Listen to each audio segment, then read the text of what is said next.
Welcome in, everyone, to Football Friday, presented by Football Addicts Anonymous. We're back after a week, a whole week this time.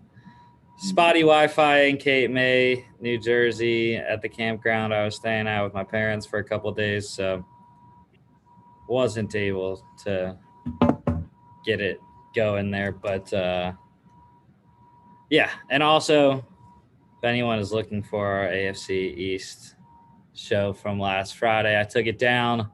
Echo was too bad. So I didn't want to leave a spotty quality video up on the YouTube channel. So, but I'm finally back being able to do this in person. So, yeah, just Chris and I today. Should go relatively quickly. I don't know. I was hoping Jason was going to be on for that little bit of NCAA stuff that's going on, but we'll talk about it. And maybe when he comes on next time, he'll talk more about it because he's our NCAA expert. So, all right, let's get it rolling here. I still have not fixed my external drive, but I cleared enough space on my computer that we can have the PowerPoints once again. So, NCAA news, though, like I said, just the nil name, image, likeness stuff is continuing to go through. The courts, I was so confused because there were so many things out there about what happened with the Supreme Court ruling and everything. I'm sure I will learn more about it this fall in law school. But yeah. The one thing that I do have is a quote from Justice Kavanaugh. It says the NCAA's business model would be flatly illegal in almost any other industry in America. And I mean, we've all, everyone that's been in sport management knows, you know, the NCAA is not that great of an organization. So we'll have to see. July 1st is when the group of states that already has nil legislation in place, that's when that goes into effect. I don't have the list of states with me. I know Georgia is one of them. Florida is another one. Trying to think who else. Tennessee, I think, might be on that list too, as well as California. Those two I'm not so sure about, but Georgia and Florida I definitely know are on the list. So, yeah. Yeah, that's the only NCAA thing we have for today. Well, the only other thing is that the 12-team playoff went to the next stage. So the NCAA board is going to have a couple more meetings this year during the summer to monitor it and see what developments they come up with as far as TV. TV is really the biggest issue that they're trying to work through right now. But yeah. Okay. NFL news, starting off with a great story, happened over the weekend. Raiders defensive lineman Carl Nassib, he became the first active NFL player to announce he is gay. and we are in National Pride Month, so that coincided pretty well. Yeah. I mean, I'm sure that the fact that it's Pride Month had something to do with it, but yeah, he's the first. Well, maybe not the first, because there has been other players in the past, whether they were after their careers or like, well, I can't remember the guy's name from a couple years ago that got drafted. Michael. Yeah, Michael Sam.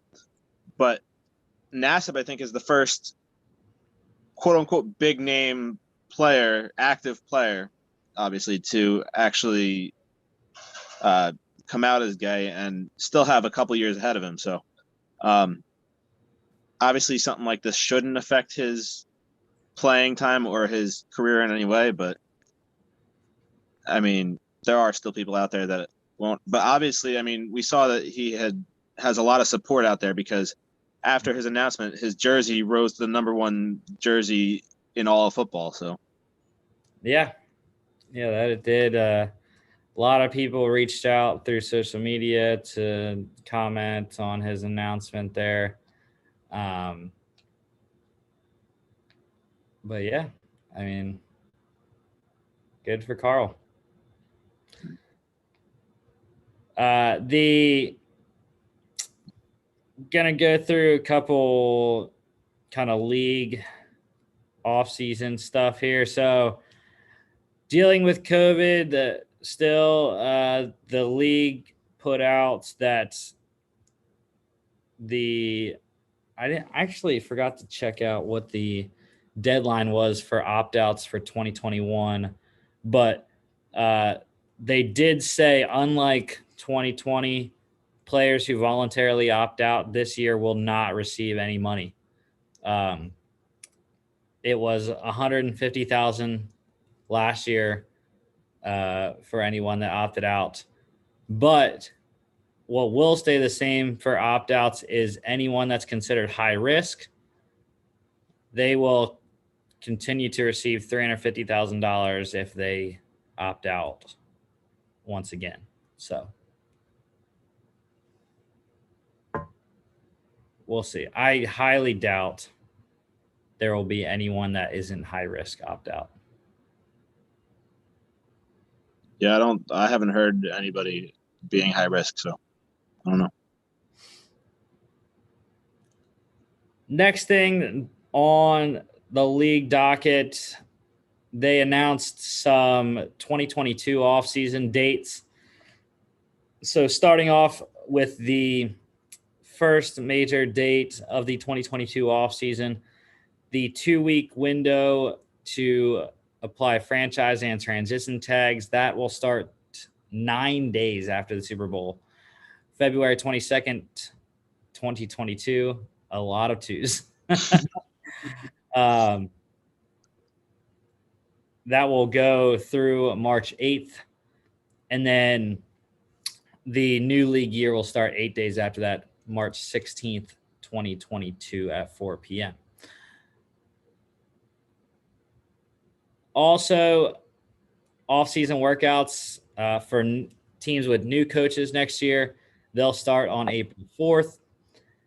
Everyone else can start April 18th. And then the 2022 NFL Draft, hosted in Las Vegas, will be April 28th through April 30th, 2022. All right. Kayvon Thibodeau, #1 overall pick. Just saying. I'm just glad that it's earlier than it was this year. It's all in April this time. Mm-hmm. For sure. The next thing here, I know a lot of people were hyped about this, but it won't even be this year though. So I don't know why people are getting really hyped about it. The NFL approved the return of alternate helmets. So teams can wear their entire throwback uniforms once again. You think about the creamsicles for the Bucks, the Falcons, red helmets, Mm-hmm. Patriots white helmets, the Eagles Kelly green, Jets Kelly green. No, not even that, but the Jets also have their Titans throwback uniforms too. The blue and gold for the Titans. So the ugly the ugly ones that Favre wore. mhm. I mean, they haven't worn those jerseys probably since like 2012 or something like that. But I Yeah, wouldn't mind seeing that come out once a game, even though they already have 3 other jerseys to choose from. But yeah, I think I didn't read too much into it, but I believe it's just one extra helmet. mm-hmm. So that limits it a little bit. Because I know like the Eagles have their ones that they haven't. I don't even remember the last time they wore the 19. What was it? 30s. The blue and the baby blue and gold back when McNabb. Yeah, Mm-hmm. that's the last time I remember them wearing them. McNabb and Shady. Yeah, I don't remember what those exactly were from. I think it was the 30s though. Those uniforms. So who knows? But yeah, a lot of people are hyped about it, saying about a couple of the uniform combos. Also, you got the Oiler uniforms for the Titans. I know someone said they were hyped to see Derrick Henry in an Oilers uniform. So yeah, we'll have to wait though till 2022. It's the first year they're allowed to come back. So I'm honestly surprised that they ended up allowing it because there was all that stuff about the head injuries and all that that was against allowing them a second helmet. But I'm glad they allowed it though because I enjoy the different uniforms, the throwback stuff. yeah, I think they had enough time to look at everything and research changing helmets and everything. Mm-hmm. So next up is the NFL scouting combine. The NFL opened up the bidding process for the combine, starting with the 2023 rendition, uh, which will be the 2023 will be the 36th edition of the combine. Uh,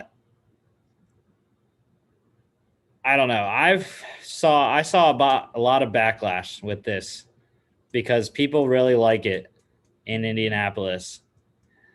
And, I I mean, I've only been to 2 combines and it is pretty nice in Indianapolis. Everything is right there. The hotel, Lucas Oil, but it is nice to give other cities major events. So, Mm-hmm. and they also said that they're starting to accept bids for future drafts as well as Super Bowls, which I didn't understand why they put Super Bowls in there because I thought Super Bowls were already picked for like the next 5 years. So I'm not sure though. I thought it was like 3 years, but I could be wrong.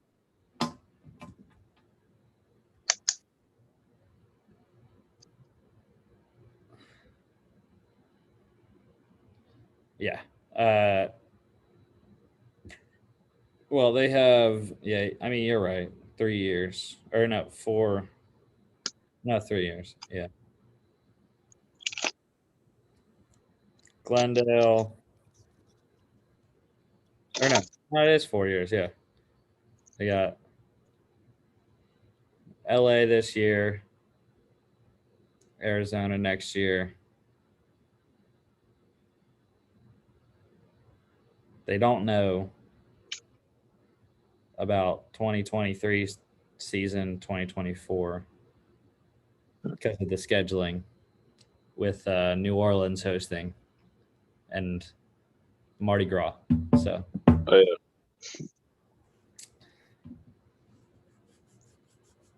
All right. Next thing up here, Eli Manning back in the news. So he is rejoining the Giants organization with business operations and fan engagement initiatives responsibilities. This comes in the same season where he will be inducted into the Giants Ring of Honor. That'll be September 26th against the Falcons. So, I mean, I assume that he's going to get paid for this, but yeah, he still lives in my hometown there in Summit, New Jersey, and so he's become sort of like a local public figure there in our town. And since he's retired, he's had nothing to do. He's kind of just been sitting around and, I mean, just kind of living off of whatever money he made over his career, which I know is a lot. It was at one point like the most any quarterback has ever made or something like that. But yeah, he's just been sitting around, and I know for a fact, like, his daughters go to a private school in Summit that's like $100,000 a year per student. So yeah, I mean, not that he really needs the money, but I'm sure that this would probably help pay for that. well, Chris, why has he not been on the show yet? I don't know. I'll have to look into it. Well, I'm not sure if he is down here in Athens or not. His nephew, Arch Manning, is on a visit with Georgia this weekend. So I know I've talked to a couple people saying that his Arch and Cooper and his wife are here. I'm not sure if Peyton, I think Archie's here as well. Not sure if Peyton or Eli are here. Well, is that like the school that they're trying to get into? Like, is that the one that they want him to go to? No, I mean, he's the number one quarterback prospect in his class. Yeah. And so, yeah, he has offers from however many schools, so he's just making his visits. I heard someone say he's going to Alabama after us. So. Of course he is. Does he have offers from Tennessee or Ole Miss, where his uncles went? I'm sure he does.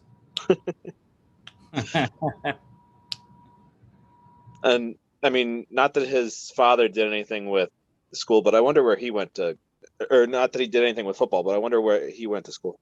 Cooper went to Ole Miss as well. Oh, okay. Well, yeah. So Peyton was the only one that went off script there. Well,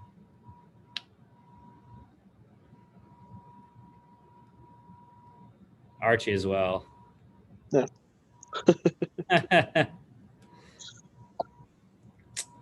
But yeah, so Eli back with the Giants there. The Vikings, their 6th round rookie defensive tackle, Jalen Twyman, he was shot 4 times this past week while visiting, I believe it was his mom.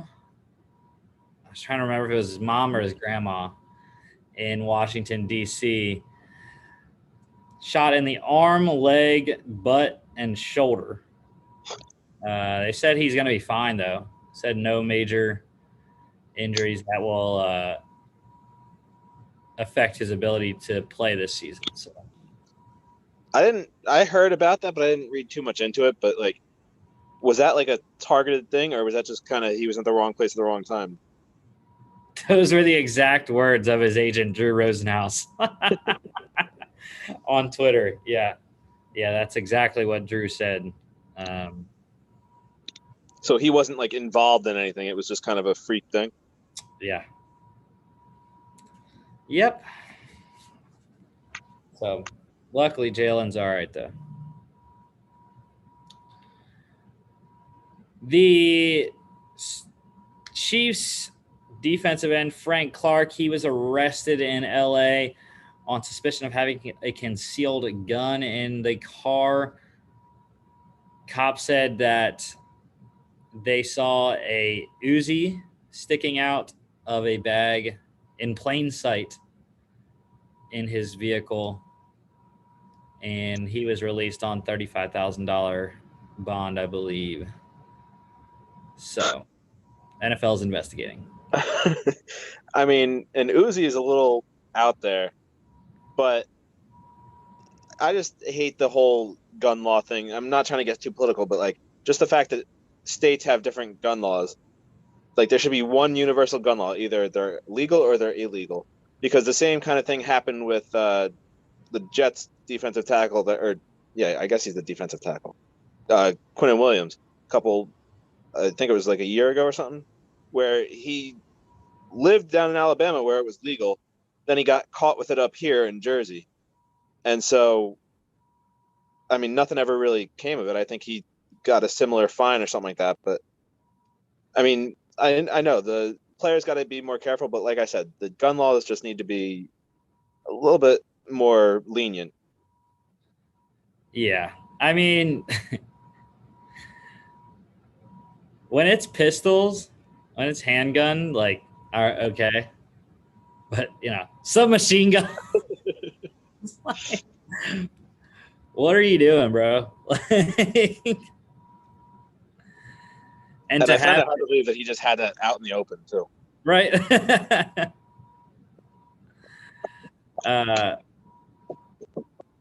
Yeah. So who friggin' knows what will come of Frank Clark's issue there.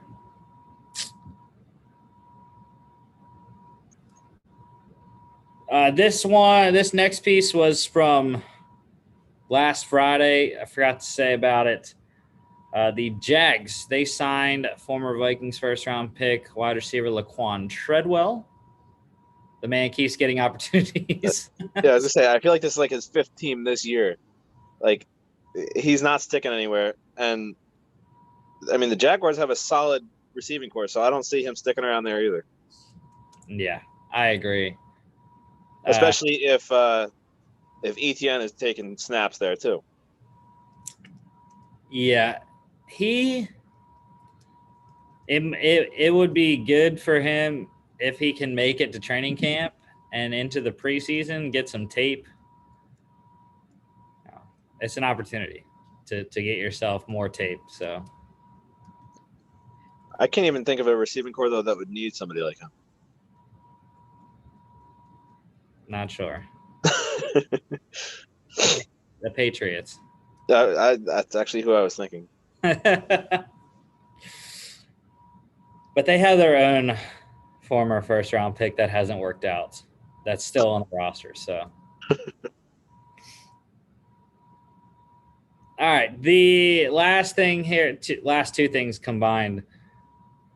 Very shocking news yesterday. And so the Steelers, they released All-Pro Pro Bowl guard David DeCastro. That saves them $8.75 million. He had been dealing with an ankle issue. They said it was being elevated the last couple of days, as well as he had surgery before last season on it to try to help him out. Mm-hmm.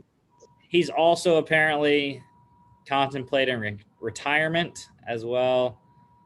9 seasons with the Steelers. One of the best guards during his time there. Yeah, I didn't realize he's been in the league that long already, though. I didn't think it was that long.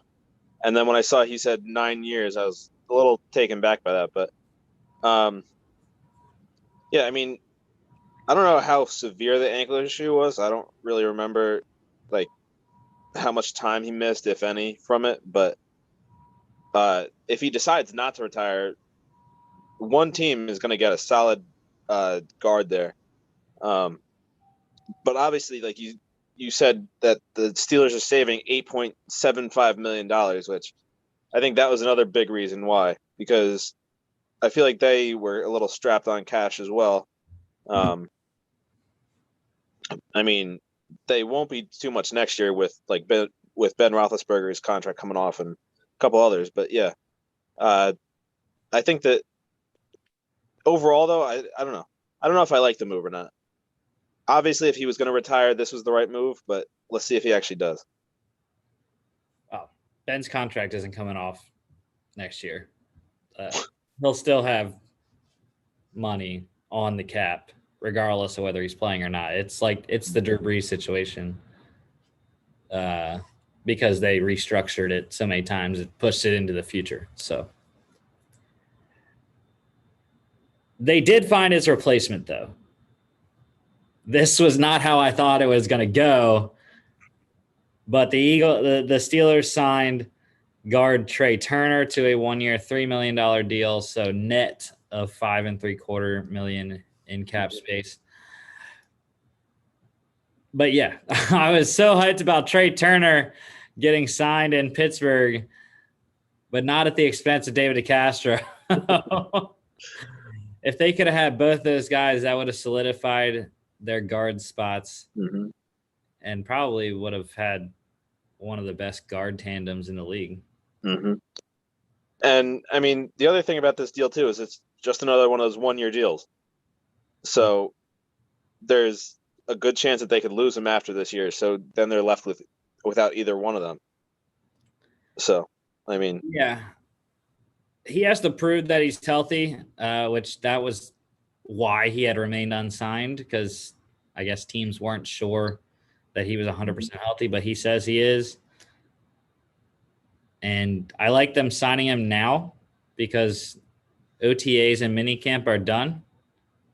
So, just stay in shape, get to training camp, and then we'll be okay. But, yeah. There's only one returning starter on the Steelers' offensive line from last season. And he's not even playing the same spot that he started at last year.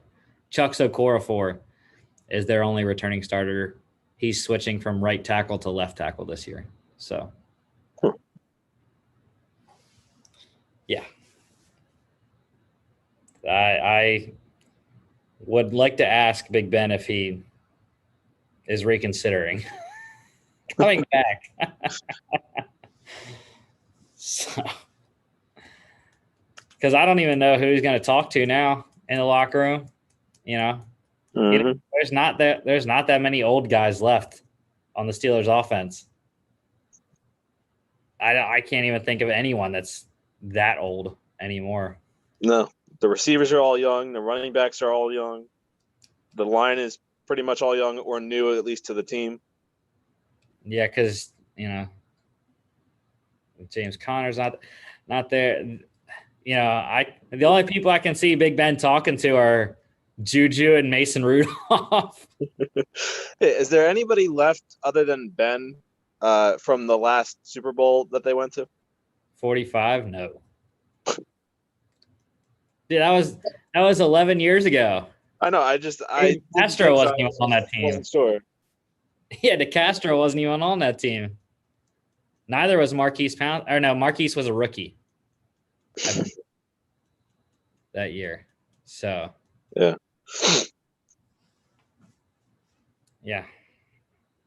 He might have to switch and go talk to the defensive guys. At least they got some older guys over there. And Joe Hayden and Tyson Alualu.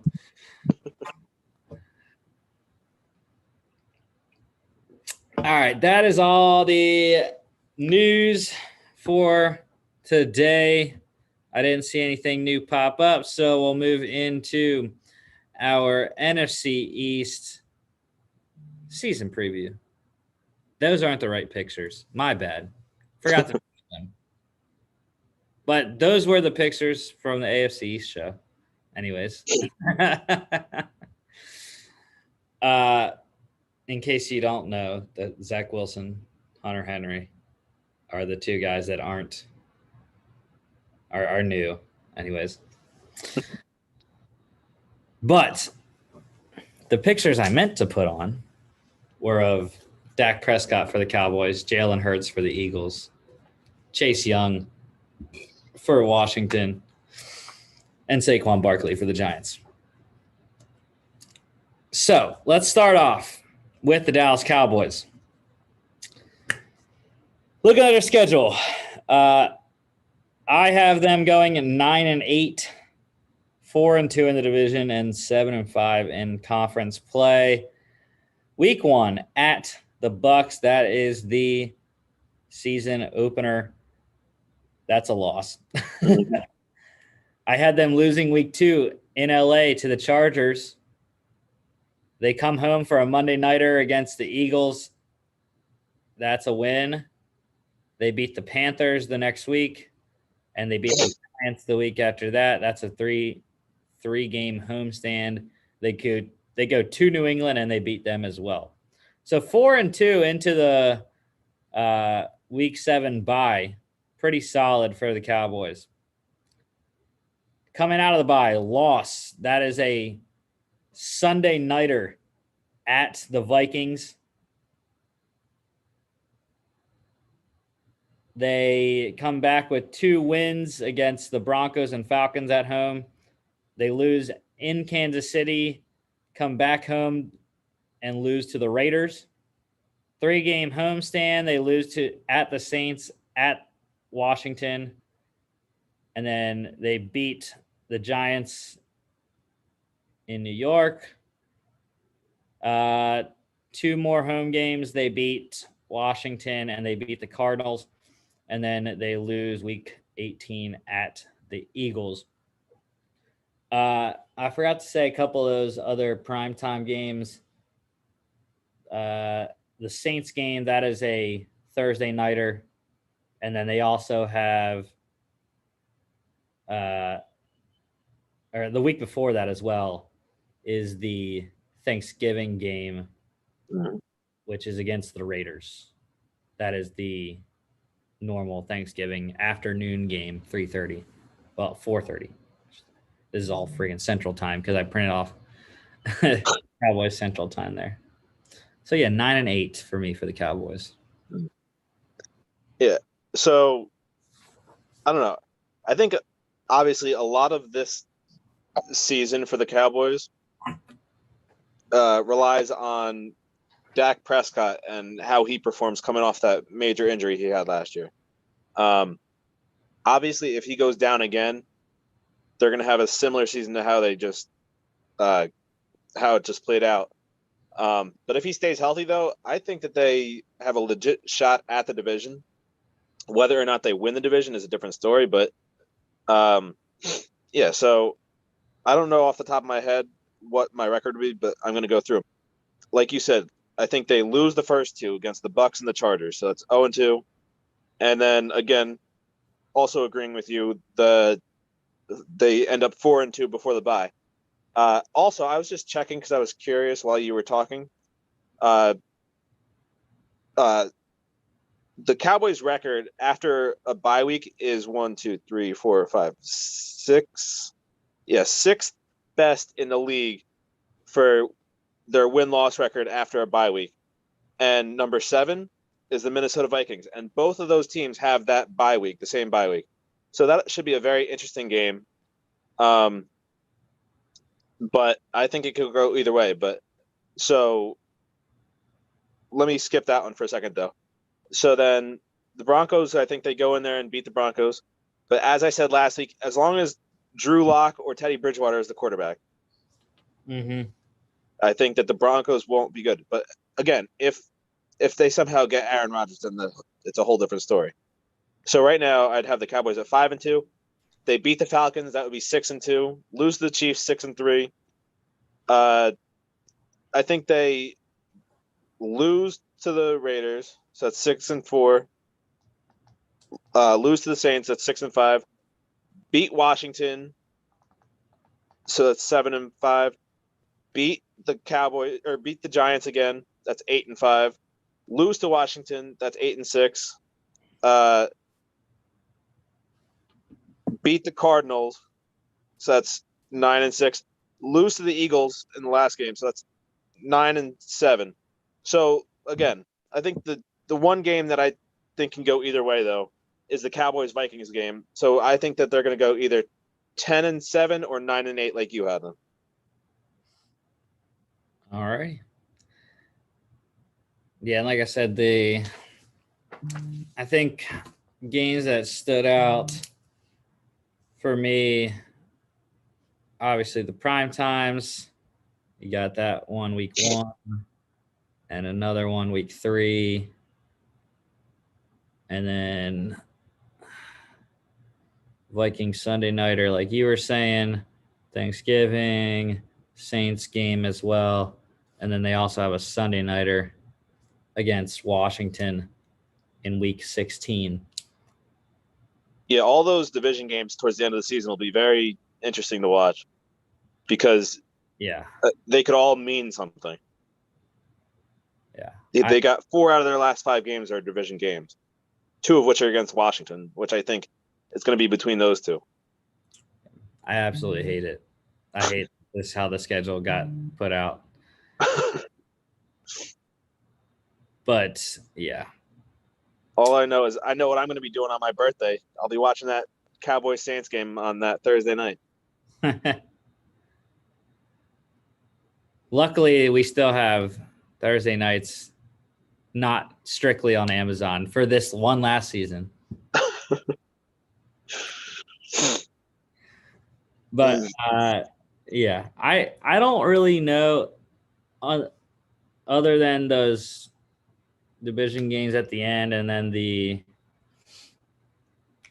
prime times. I don't think there's really any other pivotal games. I think the Chiefs game could be one. That 3-run stretch, that 3-game stretch there. Mm-hmm. At Kansas City, home against the Raiders, and at the Saints. I have them going 0-3. Mm-hmm. Which is part of a 4 straight losses in the middle or in the third quarter of the season. But yeah. All right. So as far as their depth chart goes, I'm going to start out with Dak Prescott returning. Mm-hmm. He's the main point on the offense. The offensive line is not the offensive line it used to be. So I think it's on Dak. He's got the money now. Mm-hmm. Will he perform up to standards? And also, does Zeke bounce back? Because he struggled without a reliable passing game to take the pressure off of him. Mm-hmm. Again, going back to the offensive line, can they actually create enough space for him? But I mean, if Zeke is really like a top 5 running back, it shouldn't matter too much if the offensive line. I mean, the offensive line isn't bad. It's just they were so good in like 5-6 years ago that any sort of regression from that looks bad. But I don't think that they're really that bad of an offensive line. It's just they're obviously not the Hall of Fame superstar caliber that they were.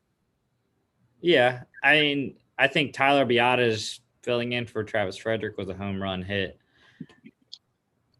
My thing is that how many games are you actually going to get from Tyron Smith?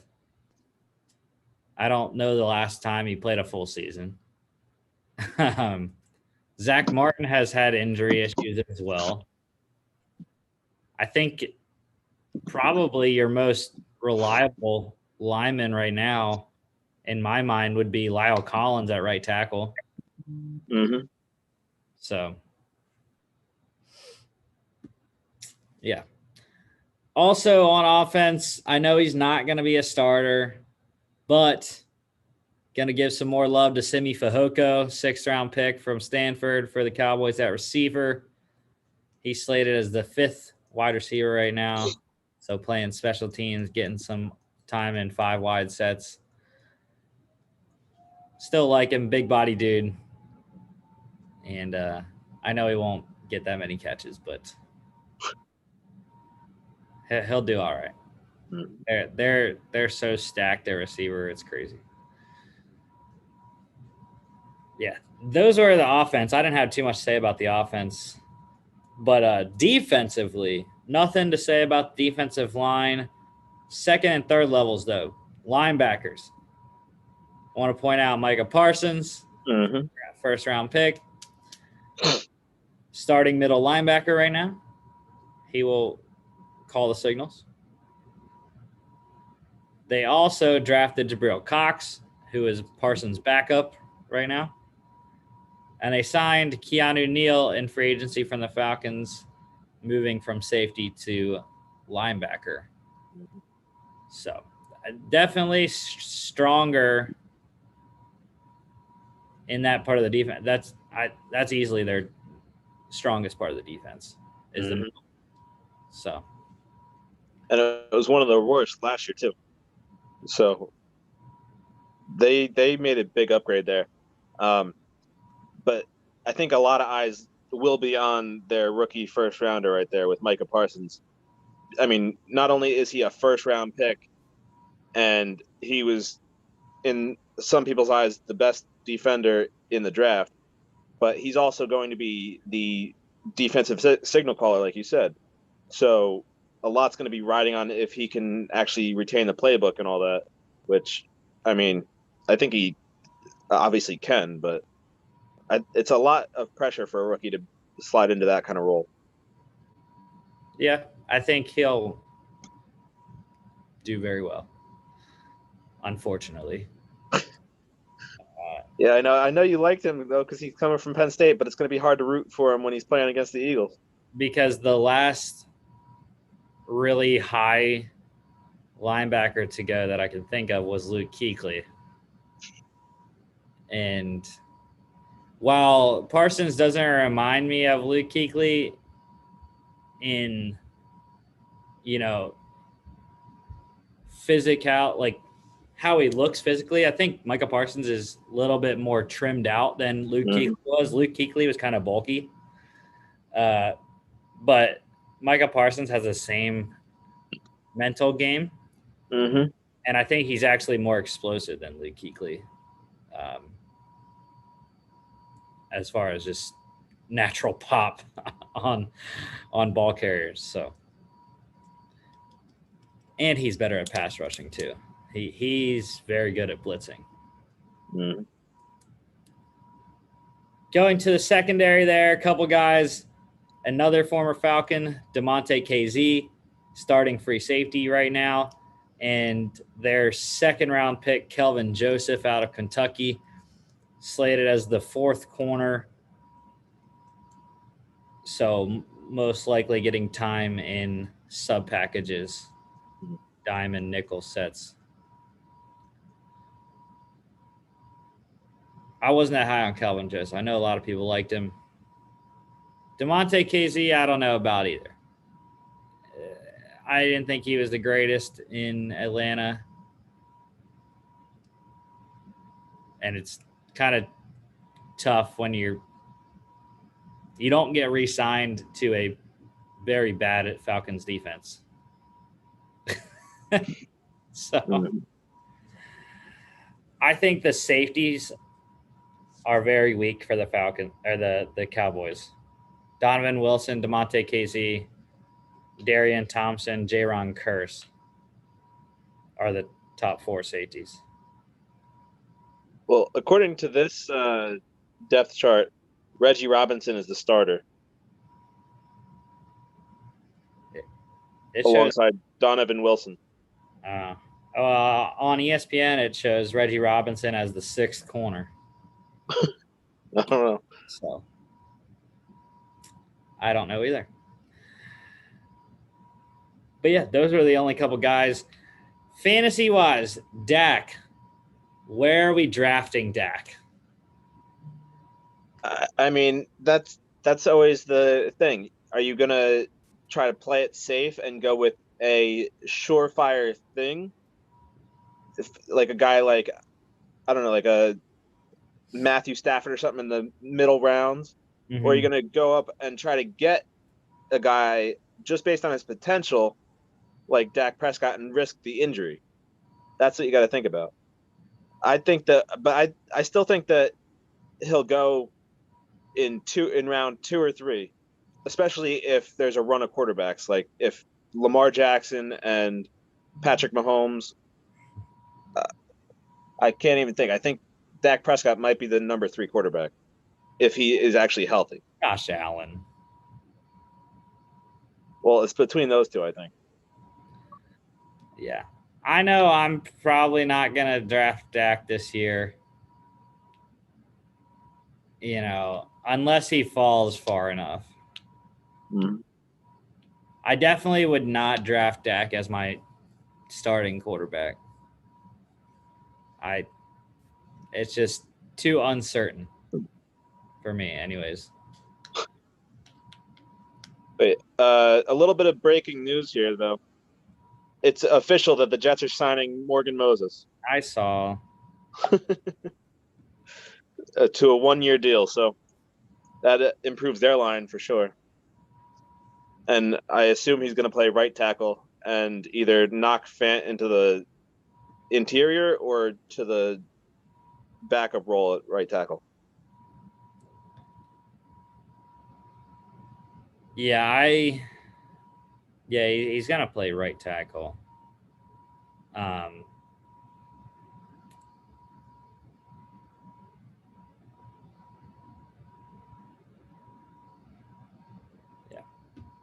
definitely he'll be the starter at right tackle, I believe, at this point. More fantasy for the Cowboys. Zeke, I still have him in Dynasty, so we'll see.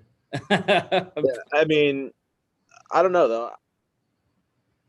He's another one. Do you draft based on his potential or based on his recent performance? Because this past season was probably, or I don't even think probably, I think it was his worst statistical season. I mean, granted, like we've been saying, he didn't have a good passing game to kind of help him out. But I don't know. I've never really been a big fan of Zeke. So I still think there's potential he'll go in the first round, but I think it's more likely he drops to like the second or third, like Dak. Yeah, back in the heyday a couple of years ago when Zeke was number 1, number 2 running back off the board, he always seemed to fall to me because someone else would always be number 1. Le'Veon, Christian McCaffrey. Yeah, Zeke always found a way to get to me though. So We'll see. We'll see if that happens again this year or not. I'd probably be hesitant to draft Zeke, just like I am with Dak. I will probably pass on him if I have the opportunity. Guys that I won't pass on, though, or one guy, is Amari Cooper. Mm-hmm. I'm not passing on Amari. I still think he's probably a top 10 receiver. Mm-hmm.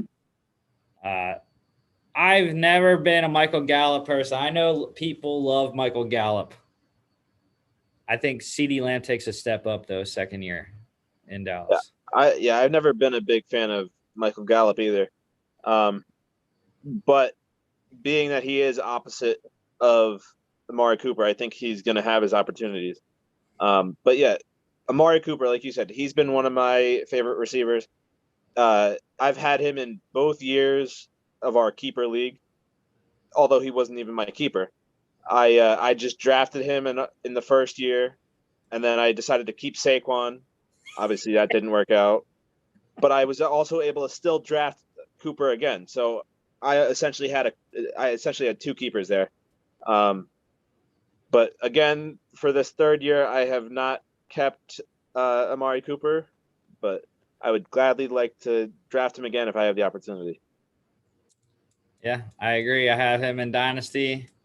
Has been a part of my pretty strong receiver core there for our league. Not even going to talk about tight ends because they're not draftable. Yeah. Dalton Schultz. If you need one for like a fill in for a week, maybe, but yeah, not for a long full season.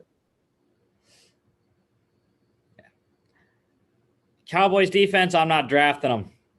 Not touching them. They are Again, they're another one though. I could see being a midseason pickup. If that linebacker core turns out to be as good as we think they're going to be. Obviously, I don't think the linebackers could carry an entire defense, but if they play well, I think the rest of the defense plays well. Yeah, they're gonna start the year for me in the third quarter, bottom third quarter of the league. Mm-hmm. So, okay, moving on to the Washington football team. Once again, I have them at 9-8 as well. 4-2 in the division, 6-6 in the conference. They start out the opposite of the Cowboys. They beat the Chargers week 1.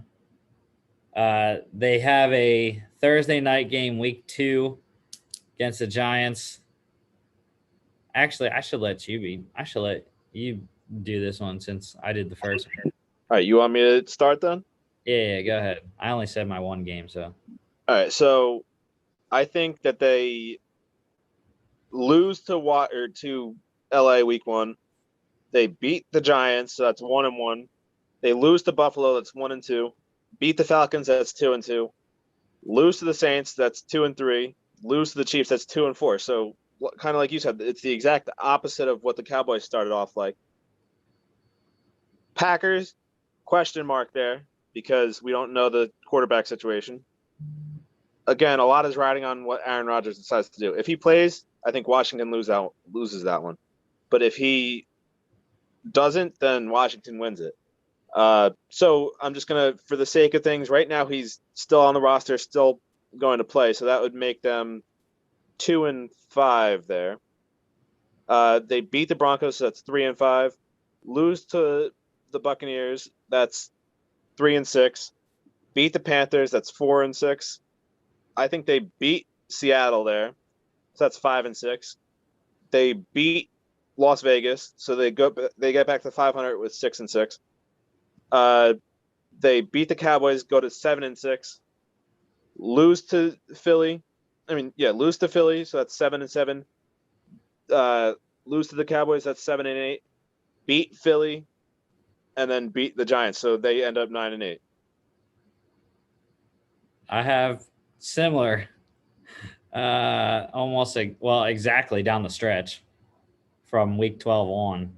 I had the exact same. Before I go into mine, though, we got compensation update for the Jets and Morgan Moses. It's 1 year, $3.6 million, which can elevate to $5.3 million if he plays 80% of the snaps this year. All right, I like it.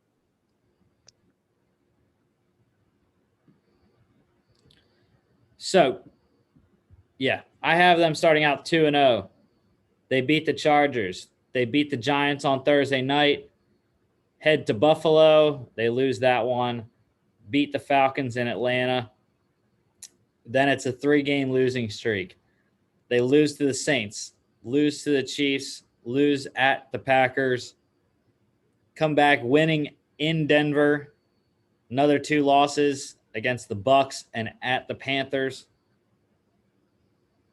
But like I said, week 12 on, I had the same exact results. They beat the Seahawks, win in Vegas, beat the Cowboys, lose at Philly, lose at Dallas, and then they beat the Eagles and beat the Giants in New York for a 9-8. Pivotal games, I have 5 marked here. Week 2 at the versus the Giants. That's Thursday night game. The only non-primetime game I have marked here is the next one. The game against the Saints, week 5. It's a 1:00 game, but the loss to the Saints at home I think could be a deal breaker there, which I'll talk about at the end of the show when we say how our records rank for the division. Next game, home game against the Seahawks. That's a Monday night football game, which have them winning. Next one, week 15. That's at the Eagles. It's a loss. Unsure of what the date is on that one yet, whether it's December 18th or December 19th. Well, on the ESPN app, it says the 19th, but doesn't have a time. Okay. Yeah. Well, yeah, on the printable schedule I got off NFL, it said either date, but if it's the 19th, that's a Saturday, so that's a special game.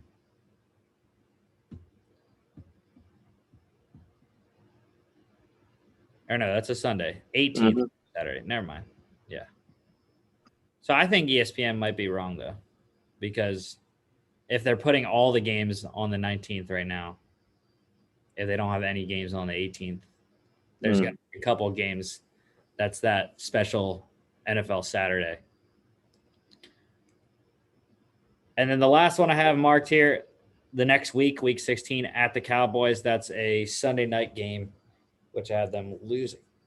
Yeah. So, I think that could potentially and essentially be for the division in that game. But we'll have to see our actual end of the show predictions there. But I think that game, I'm just saying in general, I think that could be one for the division. But yeah, for Washington, you and I pretty much have the same exact thing. I mean, we have the same record. The only games that we switched were week 1 against the Chargers and whatever week that is against the Panthers. 11. Yeah, those are the only 2 games that we had different, but the rest of the schedule we had exactly the same. And there is one other game, though, I just wanted to kind of highlight. And that's week 10, I guess, against the Buccaneers. Because that's a rematch of the playoffs from last year, where Washington, with a quarterback like Taylor Heineke, they almost won that game. And obviously, even though they lost that game, I'm sure that Ron Rivera and the rest of the players on that team look back and think of that as a win, because the Buccaneers ended up winning the Super Bowl. And the fact that they were able to hold their own in that game and almost win it, I think was a big win for them. But yeah, I'll be interested to see if Washington can get their revenge in that one. I don't think it's going to happen, but I think it'll be a good game, though. Yeah, especially without Morgan Moses against Shaq Barrett. Hey, but I think it's the other side of the ball that they have to worry about. I think that the Washington defense can stop the Buccaneers offense. Yeah, it is kind of funny, though, because it is back in Washington again. So before we go to the depth chart, just want to say condolences to Bears wide receiver Marquise Goodwin for missing out on the Olympics. He was at the time trials. I'm not sure exactly which events he ran. I know he's a sprinter because he's fast as hell, but I'm not sure if he just did the 100 or if he did, 100 hurdles, 200. Not exactly sure, but I know he did not make Tokyo. So, all right, depth chart. Start off quarterback, Ryan Fitzpatrick, new starter this year.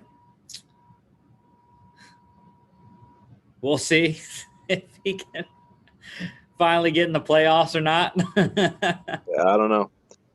I mean, you haven't had the luxury to have Fitzpatrick on any of your teams, right? I don't think so. No. But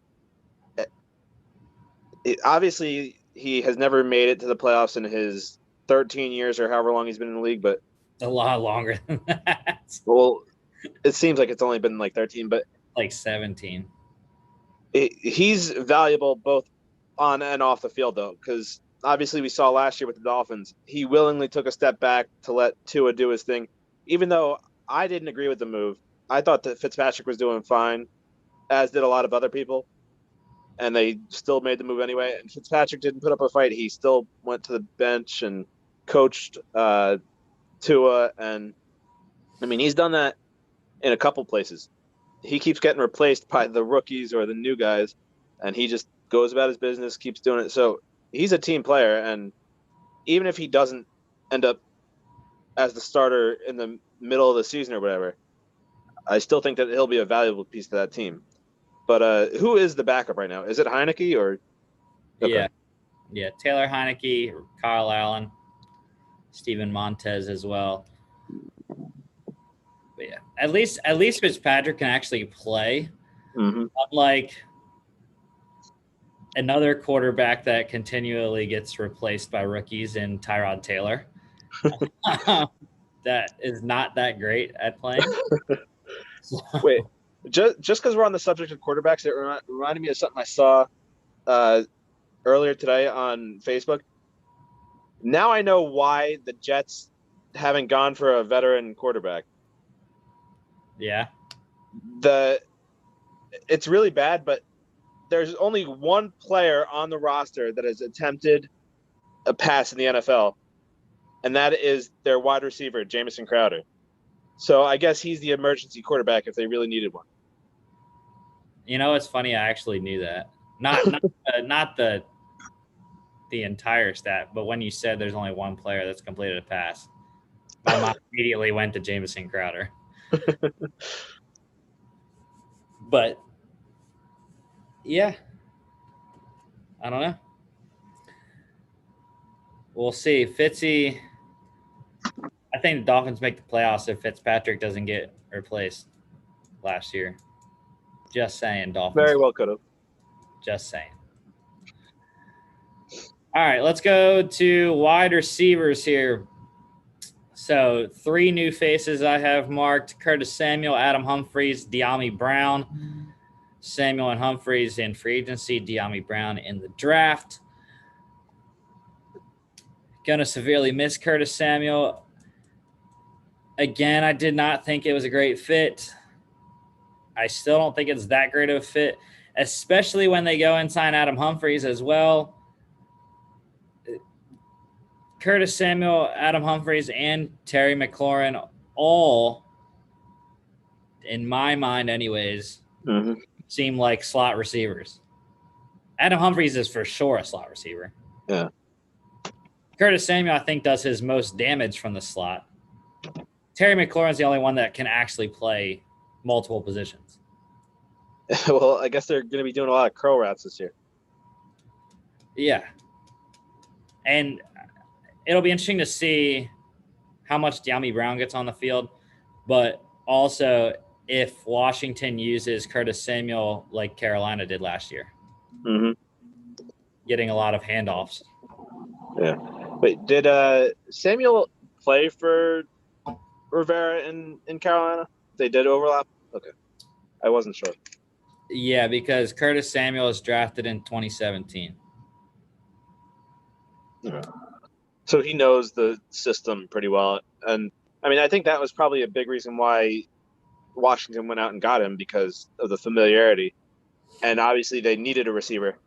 But I've never been a big fan of Adam Humphries, though, in any of his stops. So that one doesn't do anything for me. But the De'Ami Brown thing, though, I think he has a chance to really, maybe not this year, but in the years to come, I think he has the chance to develop into a big target for whoever the Washington quarterback ends up being.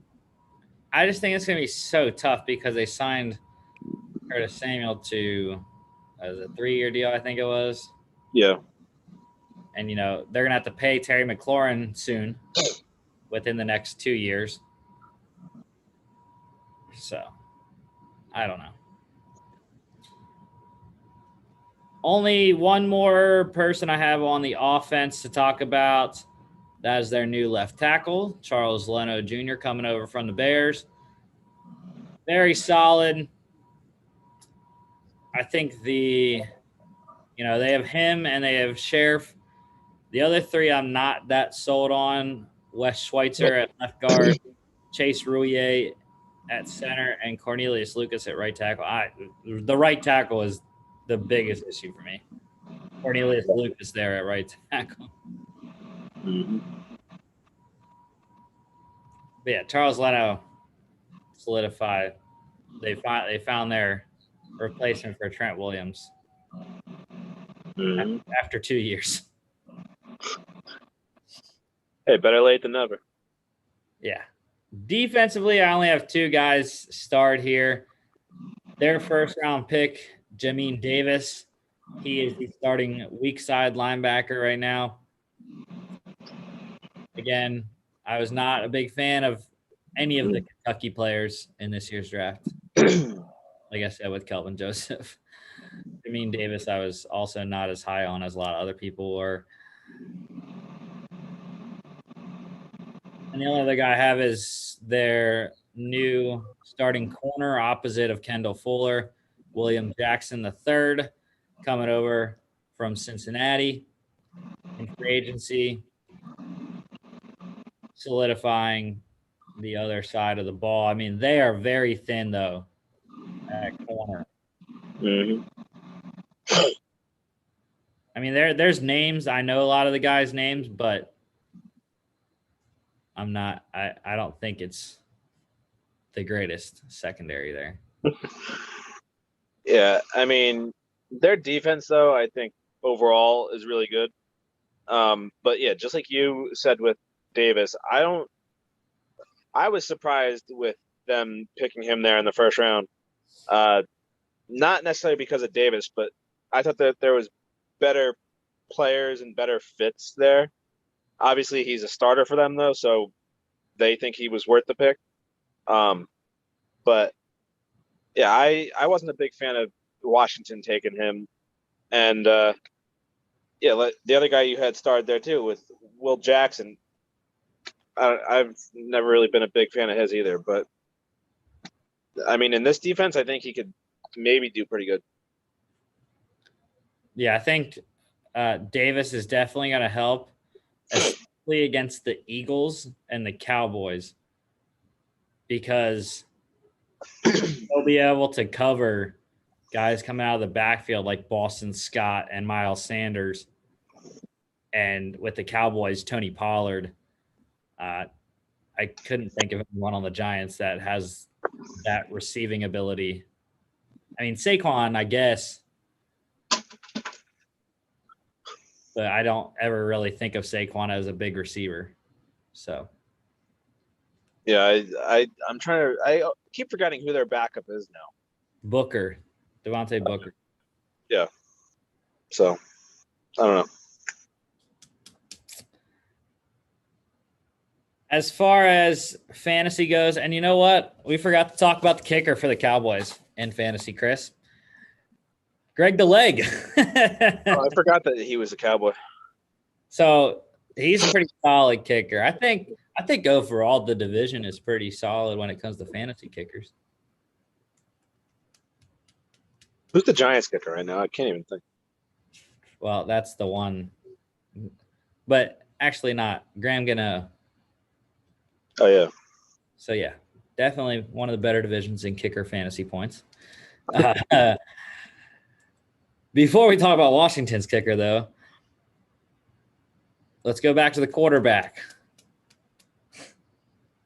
Are you picking up Ryan Fitzpatrick? Because I would assume he's going undrafted mostly. Yeah, but, I mean, I wouldn't draft him as a starter. And I might draft him as a backup if I just forget to take a backup until like the last round. But generally, when I draft, I try to draft two relatively high-profile quarterbacks. I don't like to wait to draft my backup because, for one, that gives me trade options if I needed to, For sure. and also, like, that gives me another good option if my starter goes down. So I don't really tend to wait for backup quarterbacks. But again, if you, for whatever reason, forgot about a backup or just don't draft that style, I could see him going in the later rounds as a backup quarterback, but there's no way I see him going as a starter. My only thing with Fitzpatrick in fantasy is the presence of Taylor Heineke. Now, I know he's not a big name, but he did, like you said, almost win that playoff game. And I think, anyways, that Washington really likes him. Mm-hmm. And that if the season doesn't start off that well, we possibly could see Taylor Heineke. Because I think they want to see if he can be the guy. Mm-hmm. When a lot of people don't think he's even close to being, every week starter, I think Washington sees something that they believe that he possibly could be. So, running back. Well, I was going to say, if they are going to do to Fitzpatrick what every other team has, though, when do you think it would happen? Well, definitely not early on, because I have them starting 3-1. But I mean, possibly the bye. I mean, they're still not out of playoff contention there. I have them going into the week 9 bye at 4-4. Yeah. See, I don't know. That is a good spot for him, but I the way my record prediction falls, they would only be 2-5 by the time the Broncos game comes. So I could see him coming in for that one. Yeah. I mean, also the Seahawks game, because I have them losing 2 out of the bye, dropping to 4-6. And at that point, you might be a little bit out of the playoffs. Granted, you're in the NFC East. That might only be 1 game back at that point. And there is that 7th wild card still too. Yeah. So, and we know the NFC is much easier to get in than the AFC is, at least last year. The Bears made it at 8-8, right? Yes. So tied with the Cardinals at 8-8. So, yeah. Okay, back to Washington fantasy here. Running backs, though, love Antonio Gibson. Not top 5, top 10. Yeah, I'll give you that. But yeah, fantastic. I have him in one of my dynasty leagues, hoping he'll have him. I actually chose him as my keeper in our keeper league. So I will have him on my team in this coming season. I picked him obviously because of how good he did, but also because I believe he went undrafted in our league. If not undrafted, he was a late pick. So I'm not losing much by keeping him. Right. I think it was much better to keep him than to sacrifice my first round pick on Saquon again. This is true. I'm switching mine as well. It will not be this guy anymore. Not going to do it. Other running backs, it's not worth anything. J.D. McKissick, Peyton Barber. I know people love Peyton Barber because he's a freaking touchdown vulture. God, you don't know how many times I got mad about that last year. Oh yeah, I know. He just stole every single touchdown from Antonio Gibson. Mm-hmm. All right. Wide receivers, though, love Terry McLaurin. Absolutely love Terry McLaurin. Another guy I have on Dynasty. Like I said, Curtis Samuel is interesting. If you can get Curtis Samuel in like the 5th, 6th round, I think that's a very good value, especially if they use him like they did in Carolina last year, where he's going to get 200 rushing yards and a couple touchdowns on the ground, as well as whatever he does in the passing game. Yeah. Other guys, I probably would stay away from Adam Humphries, De'Ami Brown. Definitely. Especially Adam Humphries. But in a dynasty league, though, I would consider drafting De'Ami Brown in one of the later rounds. Oh, for sure. Yeah, definitely. Unless you're starved for running backs like I was. Tight ends, Logan Thomas. Mm-hmm. I know you like Logan Thomas, Chris. I do. Yeah. I picked him up mid-season last year. I think it was mid-season. When I needed another tight end because Mark Andrews was either hurt or on a bye or something. And I needed one, and I picked him up, and he performed well. So then, instead of putting him on the bench or releasing him, I ended up putting him in one of the flex spots, and he did pretty well for me in that spot. So, yeah, crazy how Logan Thomas' career has gone.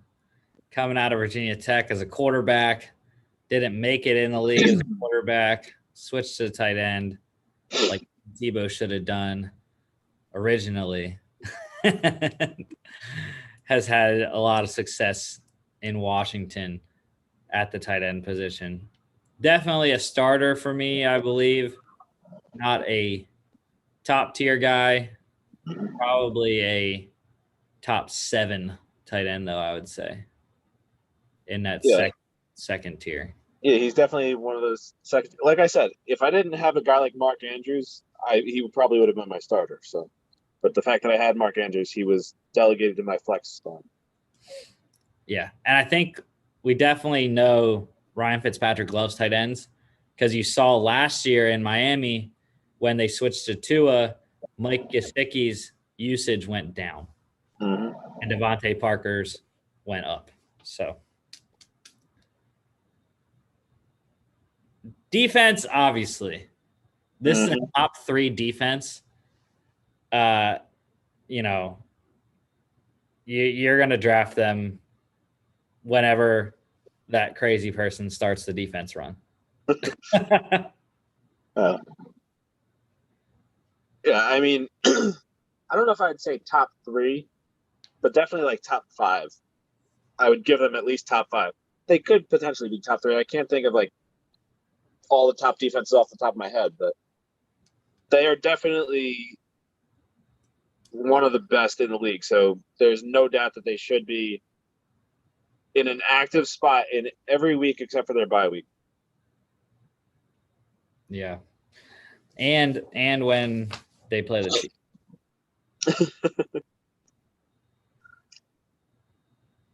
Yeah, actually, I mean, there's a couple games I wouldn't play them. The Bills, Chiefs, and Bucks games, I would not play them. I think I would still play them in the Bills game because of Josh Allen's tendency to fumble and how good that line is for Washington. Well, I probably won't draft Washington anyways. I'll probably stick to old reliable, the Pittsburgh Steelers defense. Yeah, they're not a bad defense to have right now either. All right. And then, like I said, kickers, Dustin Hopkins, one of the best in the league. Top 5 kicker in fantasy. Yeah.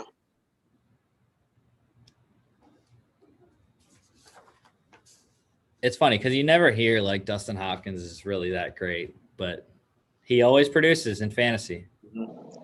It's funny though too, because every time I see his name on like when I'm doing fantasy or even when I'm just scrolling for stats or something, I see his name and it's D Hopkins. So I always think it's DeAndre Hopkins, the receiver, and I get confused and I'm like, oh wait, no, it's Dustin Hopkins, the kicker. Yeah. Yep. All righty, that is the Washington football team. Let's move on to my Philadelphia Eagles here. So, guess what? I have them going 9-8. 3-3 in the division. Starting off week 1 at Atlanta. That's a win. They come home, they lose to San Francisco, lose in Dallas, lose against the Chiefs, lose at Carolina, lose against the Bucks. So not the greatest start to the Nick Sirianni era and Jalen Hurts. 1-5 start. But it gets better. It gets a hell of a lot better. I can tell you that. They beat the Raiders in Vegas. They beat the Lions in Detroit. They come home, lose to the Chargers. So that's 0-4 at home right now. But they go back. They go to play Denver at Mile High. That's a win. They come home, get their first home win of the season against the Saints. They lose to the Giants in East Rutherford, beat the Jets in East Rutherford. Week 14 bye. They beat Washington at home, beat the Giants at home, lose to Washington in Washington, and then they beat the Dallas Cowboys at home. That gets you to 9-8. Pretty good run after week 6. Yeah. I don't know. The Eagles are one of the question mark teams for me because I'm not really sure how good they're going to be. I mean, Jalen Hurts has obviously a season under his belt as a starter, so it's not like they're coming in with a brand new quarterback and all that. He already broke in last year, so they don't have to worry about that. But they do have the new head coach and the new system, and all that, and they still have their share of struggles. I mean, they did address the wide receiver issue, but I don't know if that was good enough. And they still have their other issues too, their offensive line especially. But yeah, they win week 1 in Atlanta. Then they go on a 3-game losing streak. I think they are good enough to beat the Panthers, so that's 2-3. They lose to the Bucks, so that's 2-4. They beat the Raiders, so that's 3-4. Beat the Lions, so they're back to 500, 4-4. Lose to the Chargers, that's 4-5. Beat the Broncos, that's 5-5. So they're back and forth all season. I think they lose to the Saints, so that's 5-6. They beat the Giants in MetLife, so that's 6-6. It's hard to say that the Jets are going to win that one, only because of the history. They're 0-11 against the Eagles all time. So historically, I'd have to pick the Eagles as much as I want to pick the Jets. And it's another season where they're playing twice. Yeah. So in the regular season. Yeah, so that's 7-6. I'll say that they win against Washington at home. So that's 8-6. They beat the Giants, and then they lose their last 2. So yeah, they're 9-8 as well. But I just want to put a side note. I don't know the history of this situation at MetLife Stadium, but 2 years ago when we actually had fans at the stadium, the Giants and Jets hosted teams back-to-back twice. They hosted the 49ers in back-to-back weeks and the Dolphins in back-to-back weeks. And both times, I think the away team won both games. So, and I think that trend would continue here. Or, no, I had them losing to the Giants there, I think. But either way, I think they go 1-1 against the Giants. You had them winning. No. You had them winning. Yeah, at least the Eagles can actually just drive back to Philly. Yeah, they don't have too much of a drive there. Yeah. But yeah, 9-8, 4 games I have bookmarked here. First one, week 2, home against the Niners. Now, are the Niners going to be better? Are they fully recovered from their injury woes? Now, the Eagles have had their own, but the Eagles beat the Niners last year in San Francisco. So we'll see. And that was, granted, that was against a combination of CJ Beathard and Nick Mullins. Nick Mullins starting and then CJ Beathard coming in and almost bringing the Niners back. But Alex Singleton also had a pick 6 in that game, which was fantastic to see. Yeah. So I think that's their first key game. Next one is one of only 2 primetime games that the Eagles are involved in this year. Week 3, that's at the Cowboys. I had them losing that one. That is a Monday night game there. Other primetime game comes in week 6. That is a Thursday night game, home against the Bucks. Again, I have them losing. It's 2 tough teams to play on primetime. And then the only other game I have checked here was week 15, home against Washington, just because, like I said, with Washington, unsure if that game is going to be on Sunday or Saturday. So we'll have to wait and see. Flex situation. Also,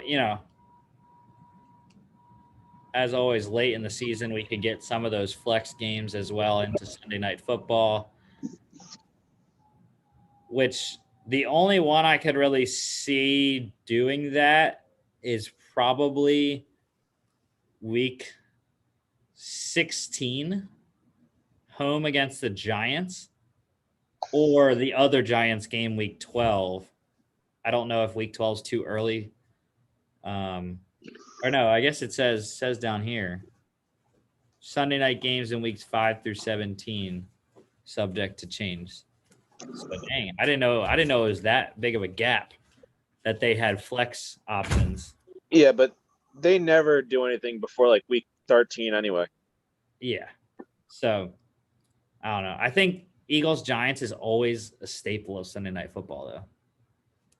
So especially week 16, if it's, very close with the Eagles, Washington, and Dallas, as far as the division goes, I think that could, or even week 15.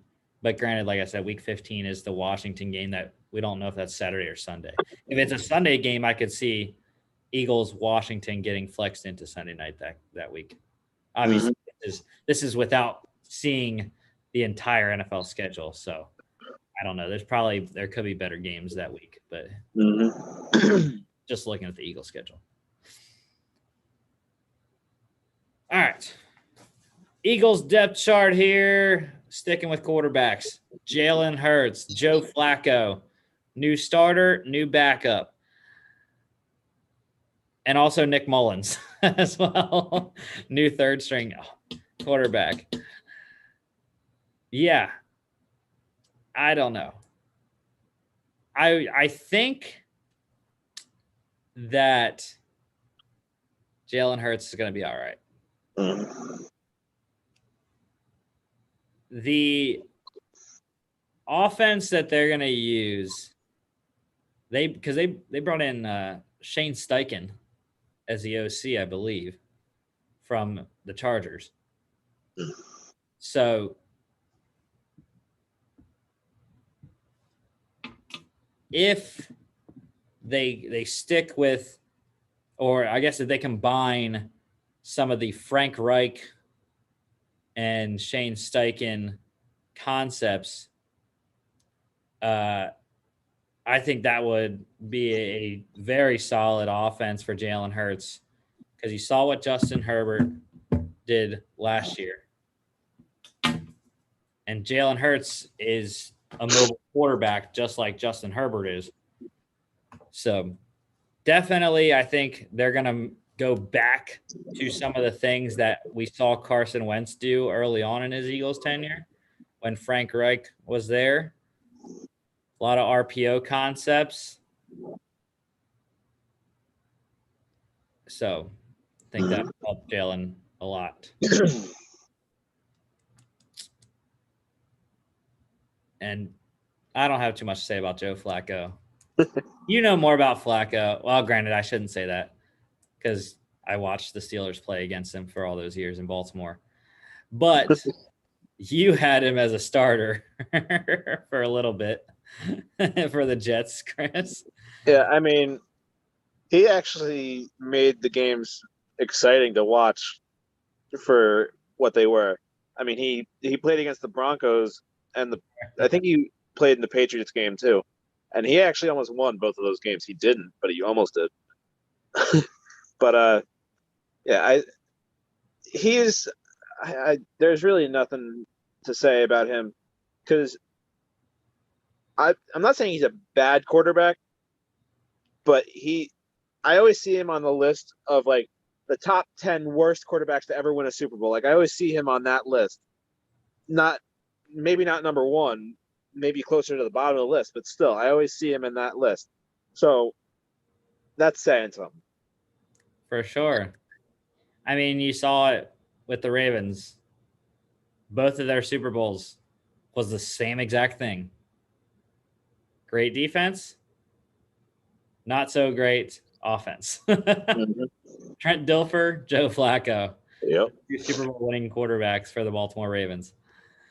So, yeah.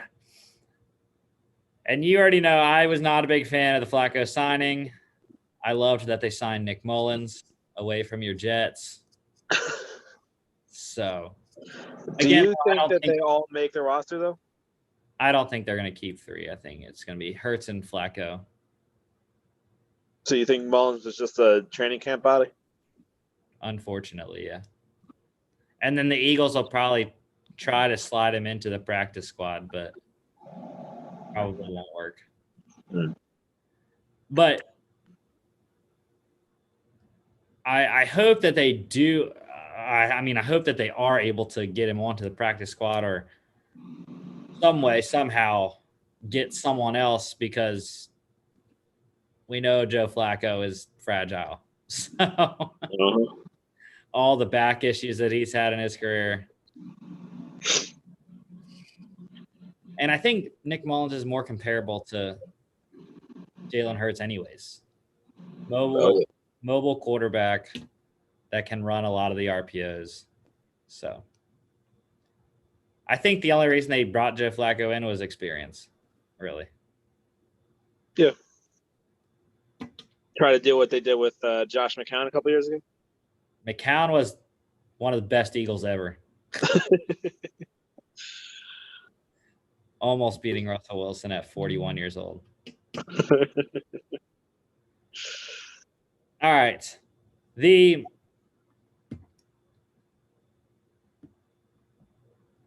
running backs I have here. Not going to talk about Miles Sanders or Boston Scott, but I'm talking about the other two. Kerryon Johnson coming over from Detroit in free agency, and Kenneth Gainwell, draft pick this year out of Memphis. They also have Jordan Howard. So, like I've said before, I'm not so sure that, Kerryon. I think it's really between Kerryon and Jordan Howard who makes the roster. They're not going to keep 5 running backs. They're going to keep 4. Boston Scott, Miles Sanders, they're solidified. Kenneth Gainwell, I think, is solidified as well, being a draft pick this year. So, and I think I would hope, anyways, that the winner would be Kerryon. I think he has more talent than what Jordan Howard has left at this point in his career. So, yeah, I mean, I'm not really a big fan of either one, but if I had to choose one, yeah, it'd probably be Kerryon.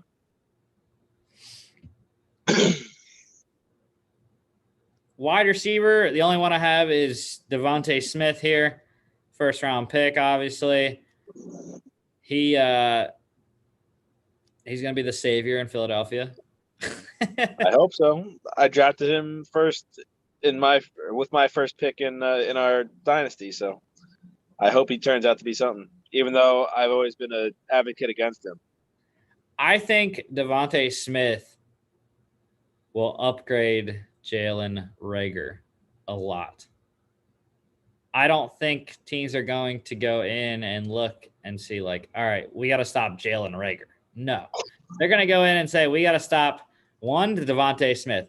Two, we got to stop Dallas Goedert and Zach Ertz.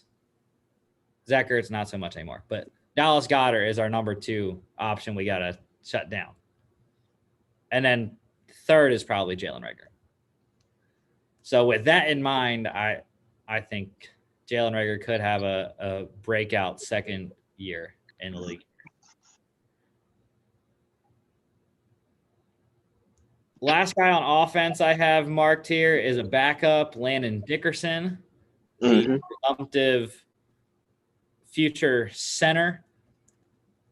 But with the injury issues that the Eagles' offensive line has had, I wouldn't rule out Landon Dickerson playing this year.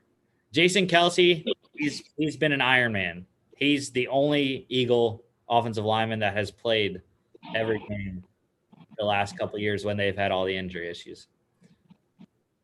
Isaac Seumalo is probably the second least injured. He's been pretty solid as well, left guard. But I'm really talking about Brandon Brooks at right guard. Has to prove he can stay on the field. And that's where I could see Landon Dickerson sliding in at some point in the season if Brooks goes down again, which, like I said, hopefully he doesn't. But the man hasn't played in 2 years, essentially. So. Yeah, but doesn't Dickerson have his own injury history too? Yeah, he's coming off torn ACL in the SEC championship game. So December. So yeah, so I mean, I don't know if obviously if you have to, you have to, but I don't know if making him a permanent starter right away would be the best thing to do. Well, he's not. No, but I mean, like if Brooks were to go down in training camp or whatever, I don't know if making him the starter right away would be a good idea. I think that having some sort of like rotation at the guard spot would be what was the best. Yeah, I mean, he's most likely not going to be ready anyways for the start of the season. So that brings in Nate Herbig and Matt Pryor as the other interior guys that are available there.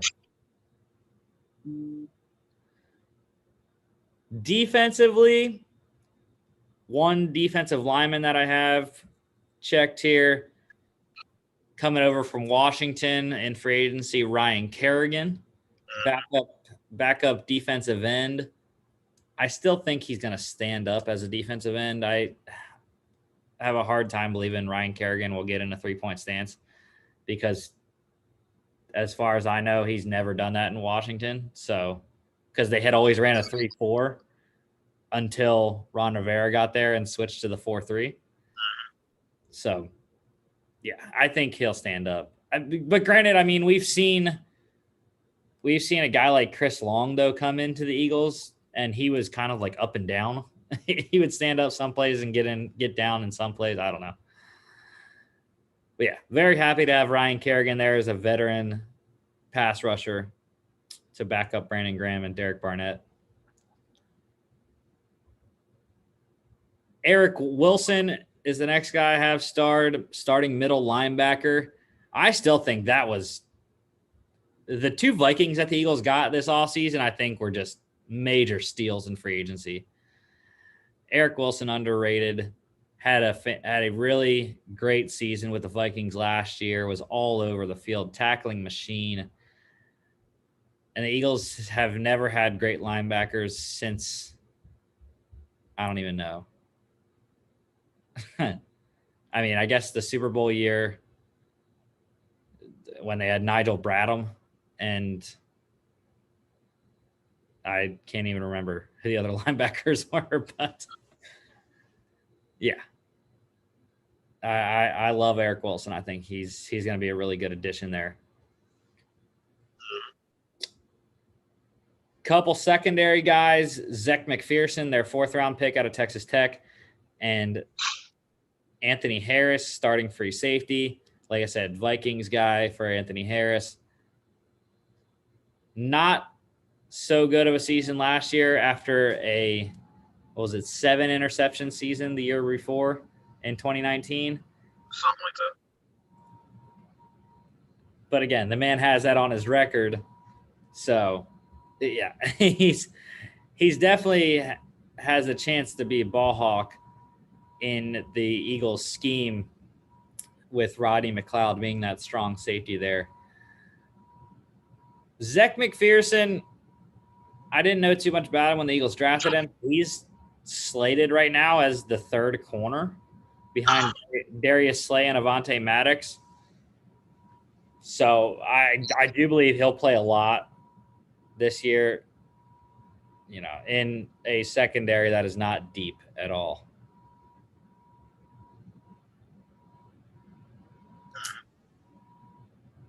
And last guy, special teams. Eagles' new punter this year, Aaron Sipos. I'm not too familiar with him. I know he has a pretty big leg, just from what I can remember of him punting in the preseason. He's been with the Eagles like the last 2 years or something like that in the preseason. And then they've always had Cam Johnson, so they've cut him, but no Cam Johnson this year. They had to cut him because of cap. So Aaron Sipos is the new punter in Philadelphia this year.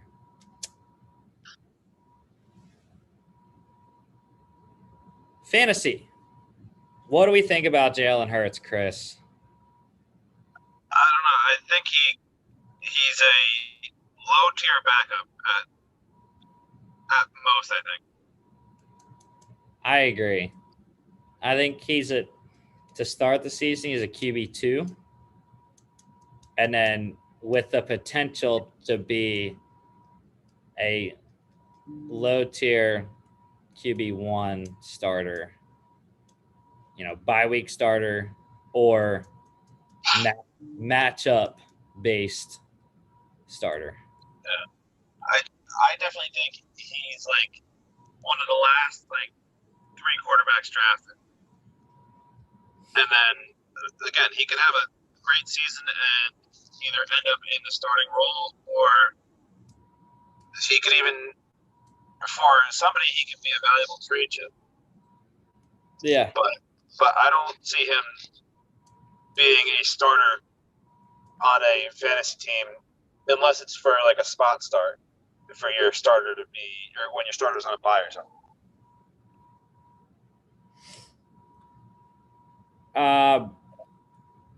Running backs, Miles Sanders, Boston Scott, I think both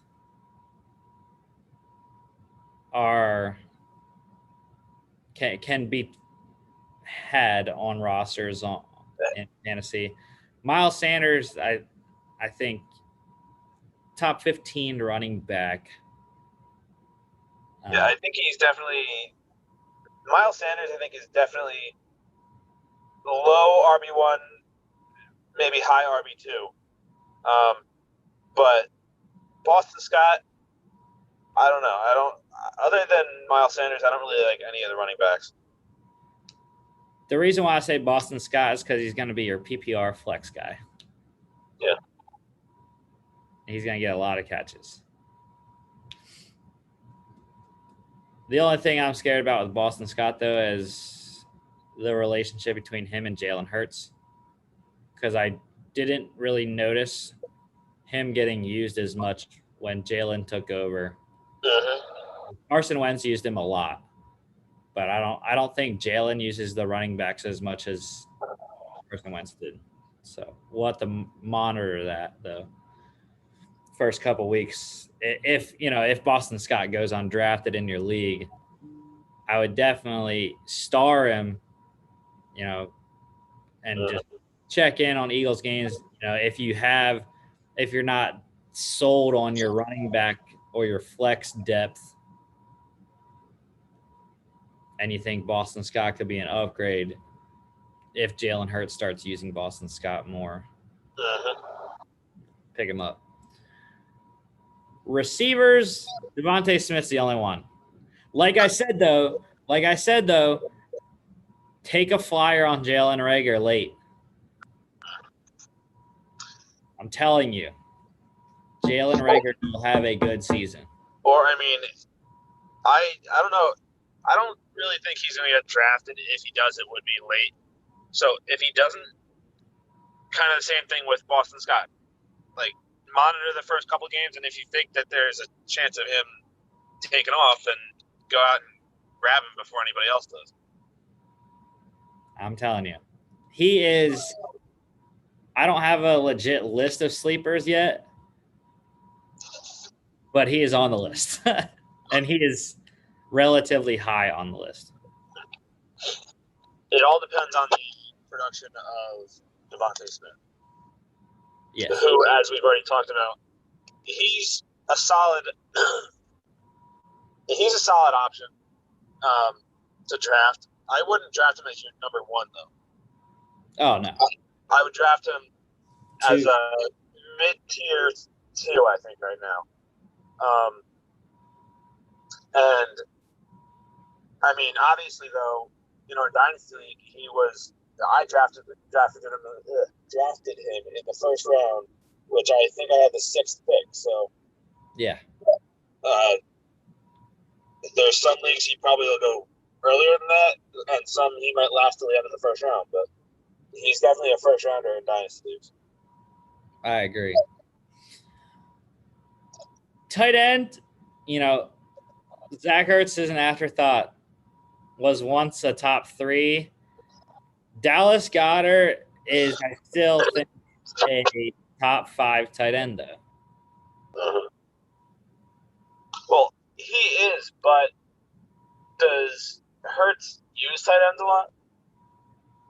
I don't really remember his usage based off tight ends or wide receivers. I just remember that running back thing. Like I said, I know he didn't use them too much, but because Goddard definitely has the potential, but it all depends on his quarterback.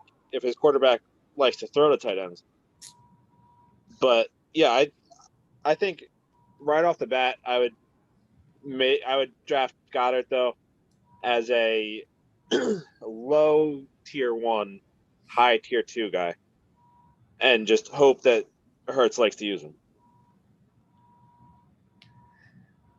Yeah, like I said, I think Dallas Goedert's top 5 tight end. And like I said before, right now, he's the number 2 option in the passing game. Mm-hmm. So.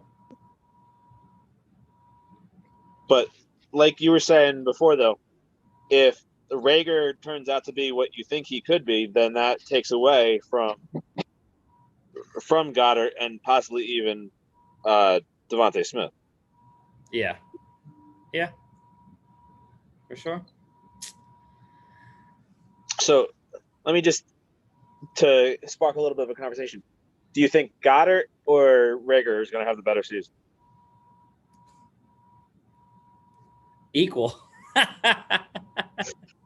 Fair enough.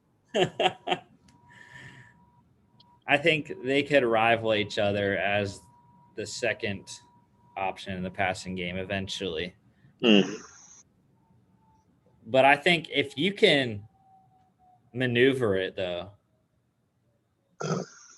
get Dallas Goedert early on And then he should, because, the defenses that they're going up against early on in the year aren't the greatest. Mm-hmm. Their hardest games are going to be the Niners and Bucks. I'm not too sold on the Chiefs or the Cowboys defense. The Falcons defense, we already know, sucks. And the Panthers are mid-tier right now with how many young guys they have. So that's not necessarily a very tough defense to play.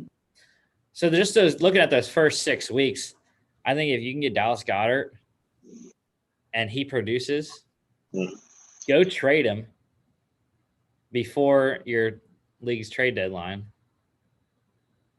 And then, try to get Dallas Goedert for Jalen Reagor, unless you have both. Yeah. Now, you were already writing him off, but do you think there's any way that Zach Ertz is a productive fantasy player, whether that's for the Eagles or another team? I mean, it's not going to be for the Eagles. I know that. Because the Eagles are so sold on giving Dallas Goedert the tight end 1 spot. I think if he finally does go somewhere,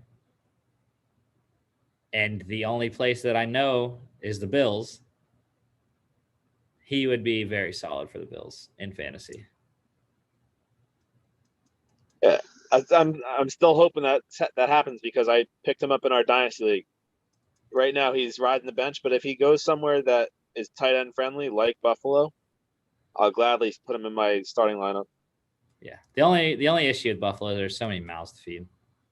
Yeah, Stephon Diggs, Cole Beasley, Emmanuel Sanders, Gabriel Davis, Dawson Knox, and then you also got the running backs.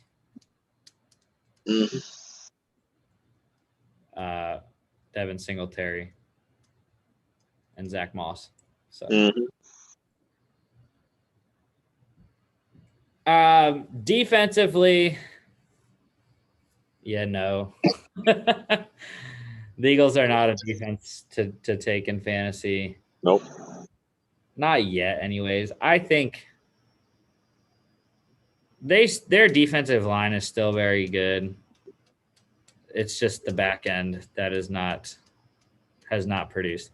But like I said, if the 2 free agent additions, Eric Wilson, Anthony Harris, if they pan out well, I don't think the Eagles are going to be that terrible on defense. I think they're definitely a rosterable defense, but I think they're more suited right now for the 1 week plug-in defense rather than a defense to have consistently. Are you playing them against Sam Darnold in week 5? I would. I know when I'm playing them. Week 8 at Detroit. I thought you were going to say whatever week it is against the Jets. That's true. Could play.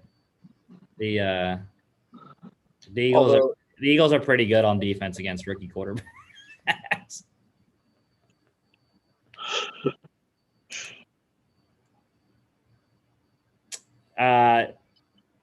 And then Jake Elliott, like I said, another pretty fine kicker. Not a top tier guy, but he's one of those guys that you see when everyone, not everyone, but the majority of the league drafts the kickers in the last round, and Jake Elliott's usually always drafted. So I think he's usually like one of the first 4 or 5 off the board. Well, he's one of the best long ball kickers in the league. Mm-hmm. He struggled last year with his intermediate, the 30 to 40 range. Yeah. But from 50 plus, he's pretty good.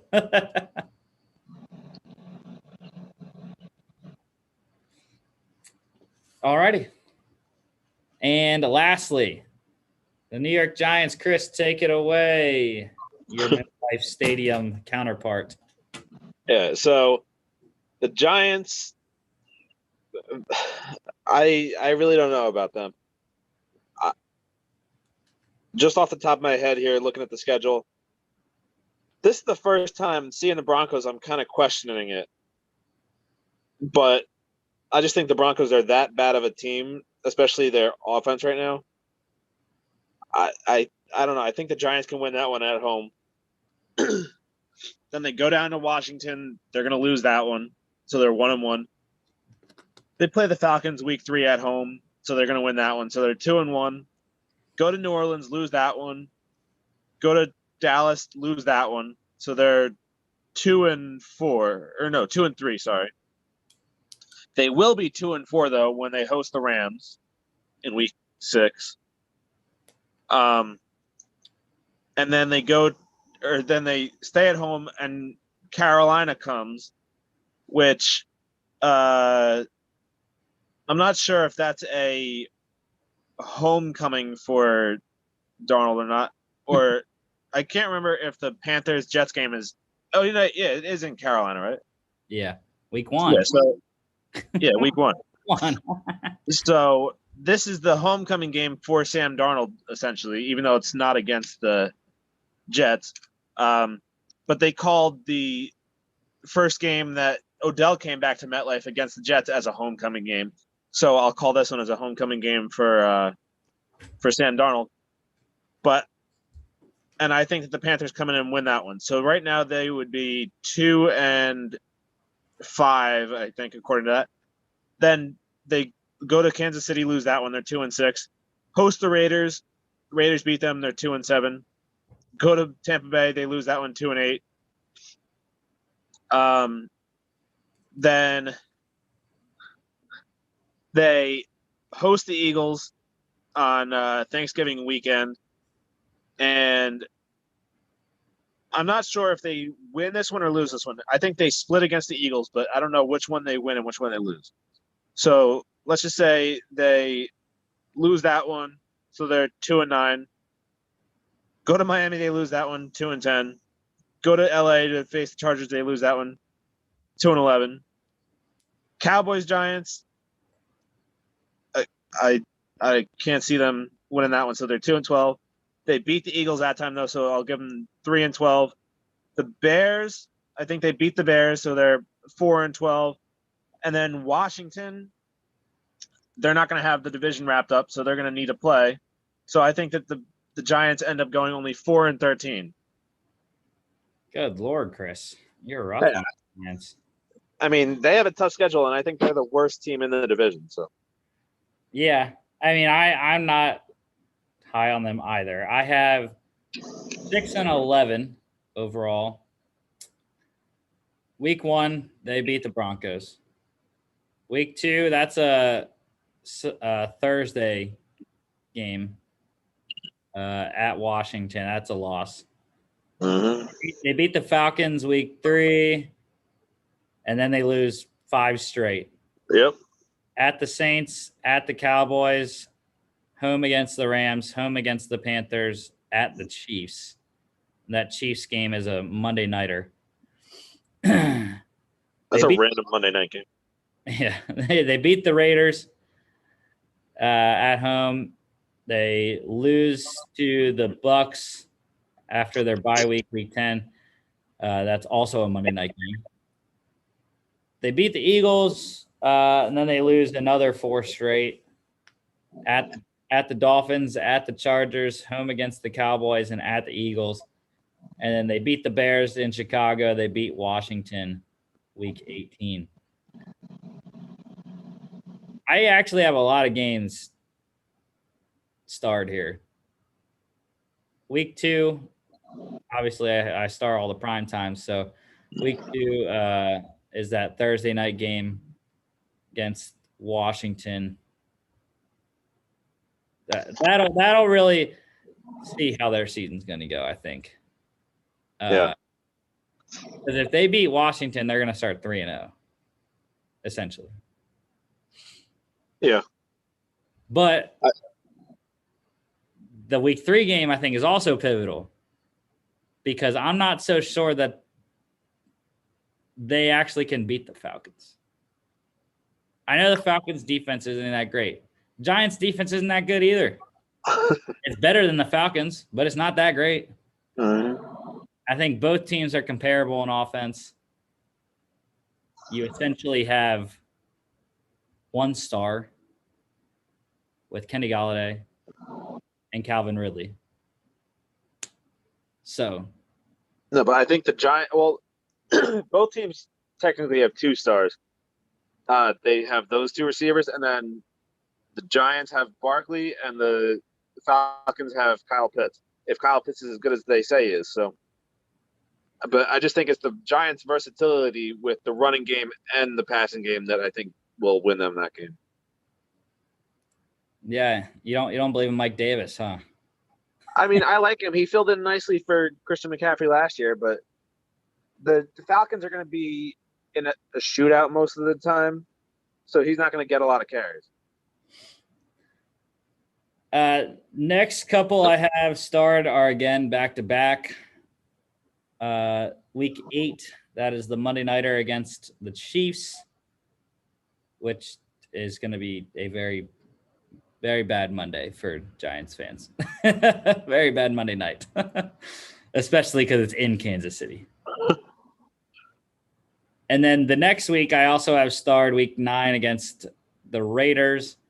That one, I think, just like the Falcons, the teams are pretty close.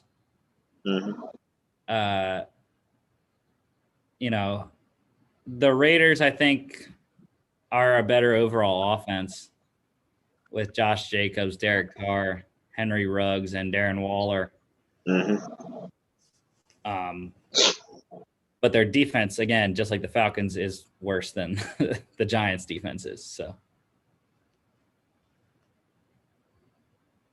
next one, actually, I have 3 straight, even though technically the bye is in between the second and third. But yeah, the next one is another Monday Nighter at the Bucks. Again, not going to be a pretty Monday night for Giants fans. I mean, I don't know, though, because they did play last year, didn't they? And the Giants almost won that one. But that was in New York. That was at East Rutherford. Yeah, but Brady, for some reason Brady struggles against the Giants. The Brady Giants thing only applies when it's in East Rutherford. Hey, well, now that Eli's back in the organization, who knows?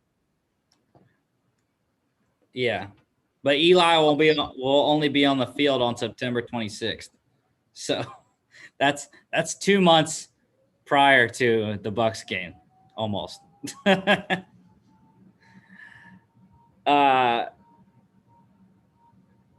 then the last one I have started for the Giants is an intriguing one, Week 17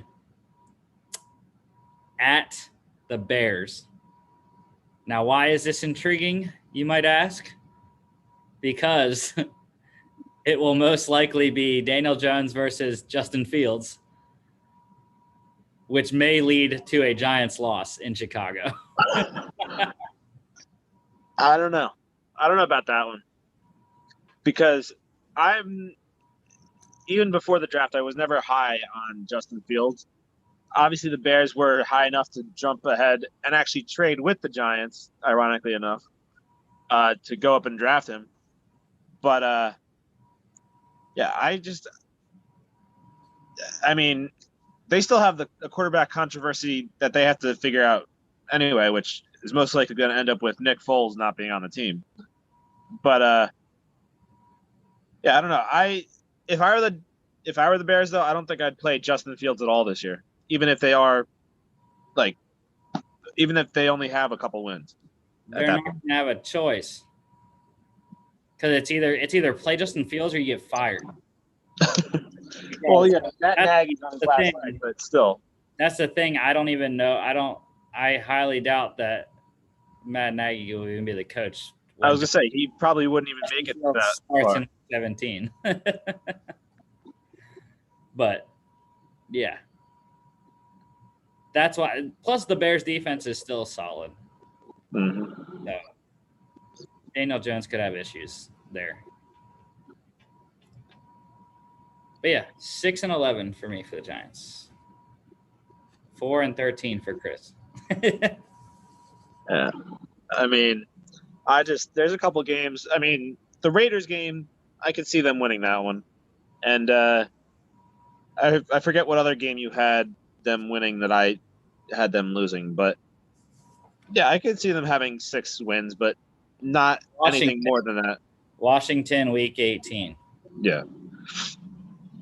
I just think that Washington will still be in it at that point, going for the division. I mean, we obviously went through the other 3, and the other 3 are either a game apart or have the same record. So Washington needs those wins at the end of the season. So does the Eagles and the Cowboys. So all those games are going to be tough for the Giants. Roster-wise, again, let's go to quarterbacks. Not Daniel Jones, but his new backup this year, Mike Glennon. So if anything were to happen to Daniel Jones, we'll see big, tall Mike Glennon in there. Going to the running backs, let's just talk about Saquon returning once again from injury. I don't know. I mean, him and Zeke are similar, I think, even though Zeke's not coming off injury, but a very poor year last year for Zeke. Yeah, I mean, I've always been high on Saquon and always been a believer. Obviously, I drafted him in our keeper league and I kept him last year. But there's a lot of factors. I'm probably going to try to stay away from him this year because of the injury and because of, mainly because of the injury, but also that offensive line isn't that great either. Yeah. Oh, how the mighty have fallen of the once top fantasy running back, Saquon and Zeke. Yeah, the two of them were, I think they were 1 and 2 at one point. Yeah. I mean, I think Saquon still might be worth a first-round pick, but I personally will not go for him. Yeah, I can't do it either. Going to wide receivers here, Kenny Golladay coming over in free agency from the Lions. Kadarius Toney, first-round pick this year. So, Kenny Golladay, I mean, massive upgrade. Mm-hmm. Unlike Washington, who signed, in my opinion, another slot receiver when they already had a couple. Kenny Golladay at least is an outside receiver. Big body. He should have a lot of touchdowns this year. Yeah, he's the best thing they've had since Odell. But, again, question with him is if he can stay healthy. He battled injury last year, and, he was a high pick too. In one of my random free leagues I drafted him as my number 1 receiver, and then he obviously just didn't pan out all year. But if he can stay healthy, I think that he can put up some numbers. Yeah.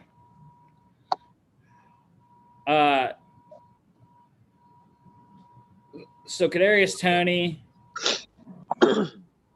we've said this many times this offseason. We did not think it was a great pick for the Giants because of the opposite, like I said, with what Washington did. They already had slot receivers in Sterling Shepard. Darius Slayton is more of an outside guy, but Sterling Shepard is one of the better slot receivers in the league. Mm-hmm. Yet they draft Kadarius Toney, who is predominantly a slot receiver as well. I mean, the only thing I can think of, though, is that they don't believe in Sterling Shepard as much as they used to, because he hasn't really had that breakout season. He had a decent season a couple of years ago, but he hasn't really had that standout breakout year that they were hoping for. Yeah, I agree. I've never been a big Sterling Shepard person, so I know the Giants fans that I'm friends with, they love Sterling Shepard. So who knows though? Well, that's also because he's been their best receiver since Odell left. But now he's probably he's definitely not the best receiver on that team. He might even not be the second best. Yeah, so tight end, new addition Kyle Rudolph as the tight end 2, backing up Evan Ingram there. I've always liked Kyle Rudolph. Mm-hmm. Not sure how much he gets used. Yeah, I think he's going to be more for the blocking than the pass catching. Obviously, they already have Evan Ingram as the number 1, and Ingram, I think, might be the number 2 target overall in the offense, behind Kenny Galladay.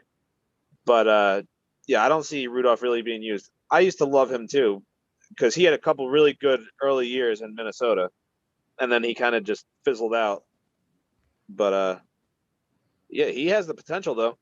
But like you said, I don't know if he's going to really see that much time with the ball in his hands.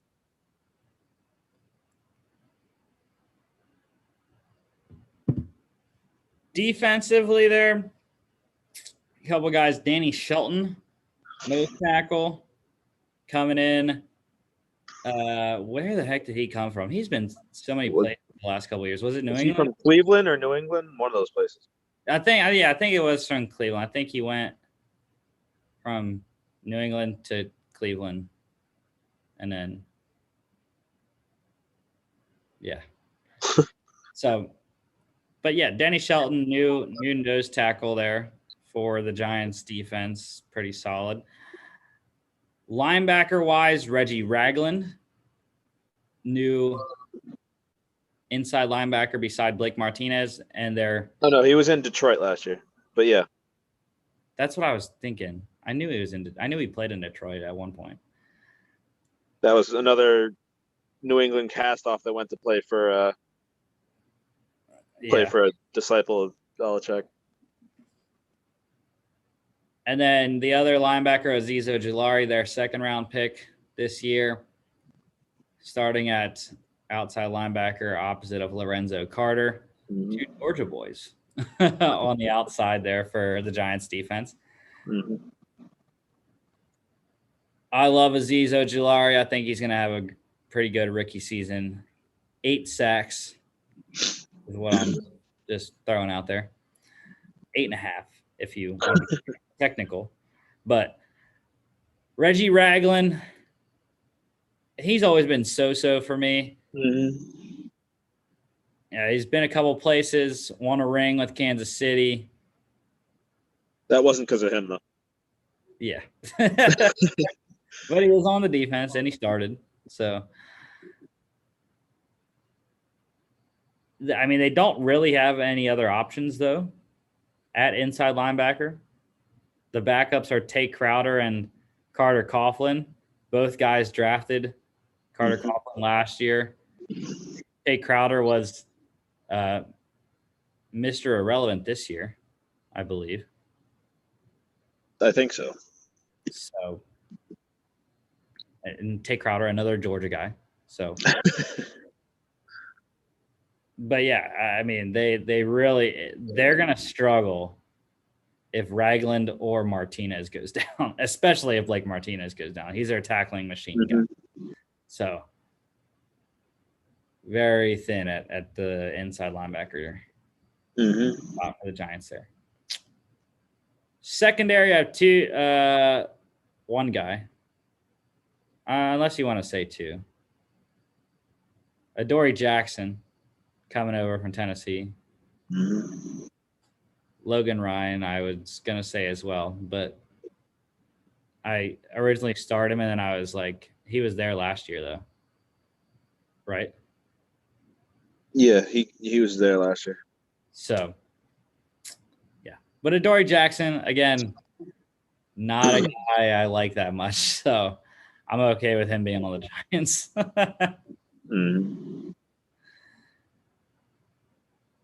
And that's another spot where I don't see a lot of greatness. James Bradbury is the shutdown But then you got Adoree Jackson, Darnay Holmes, Isaac Yiadom, who's a cast-off from the Broncos. Aaron Robinson, who they drafted this year, is pretty solid. Mm-hmm. You also have Quincy Wilson, Jet, and Colt, I should say. But yeah, they got a lot of work to do on their defense. I mean, they have a solid line, but yeah, their secondary really needs help. But yeah, the one guy you mentioned that I originally, when we started the whole draft process, I wasn't really a big fan of, but then I started to grow and was Azeez Ojulari. Obviously, you got the chance to watch him being down in Georgia, but I just didn't like his style of play. But then he was mocked to the Jets in their second first-round pick so much that I grew to like him. And then I was almost disappointed that the Jets didn't get him. But, I mean, I'm happy with Elijah Vera Tucker, too. But, yeah, I think that Azeez Ojulari has – I'm not saying he will, but I think he has potential to break out and win Rookie of the Year. Yeah. I think he has that high of a ceiling. But, yeah, that defensive line, though, with him and Leonard Williams and Danny Shelton, I think they have a solid line there. Definitely going to be tough for him to win Defensive Rookie of the Year. You know, even in a big market, it's tough when your team doesn't perform well. So, I mean, Leonard Williams did it. I mean, not Leonard Williams. Why am I blanking? Sheldon Richardson did it on a Jets team that wasn't very good. So, yeah. And he was a defensive tackle in the middle.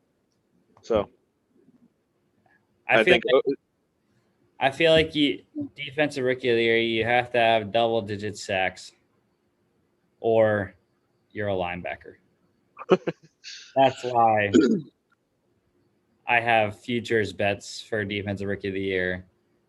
Micah Parsons, Odafe Owe for the Ravens, who we'll talk about on Monday.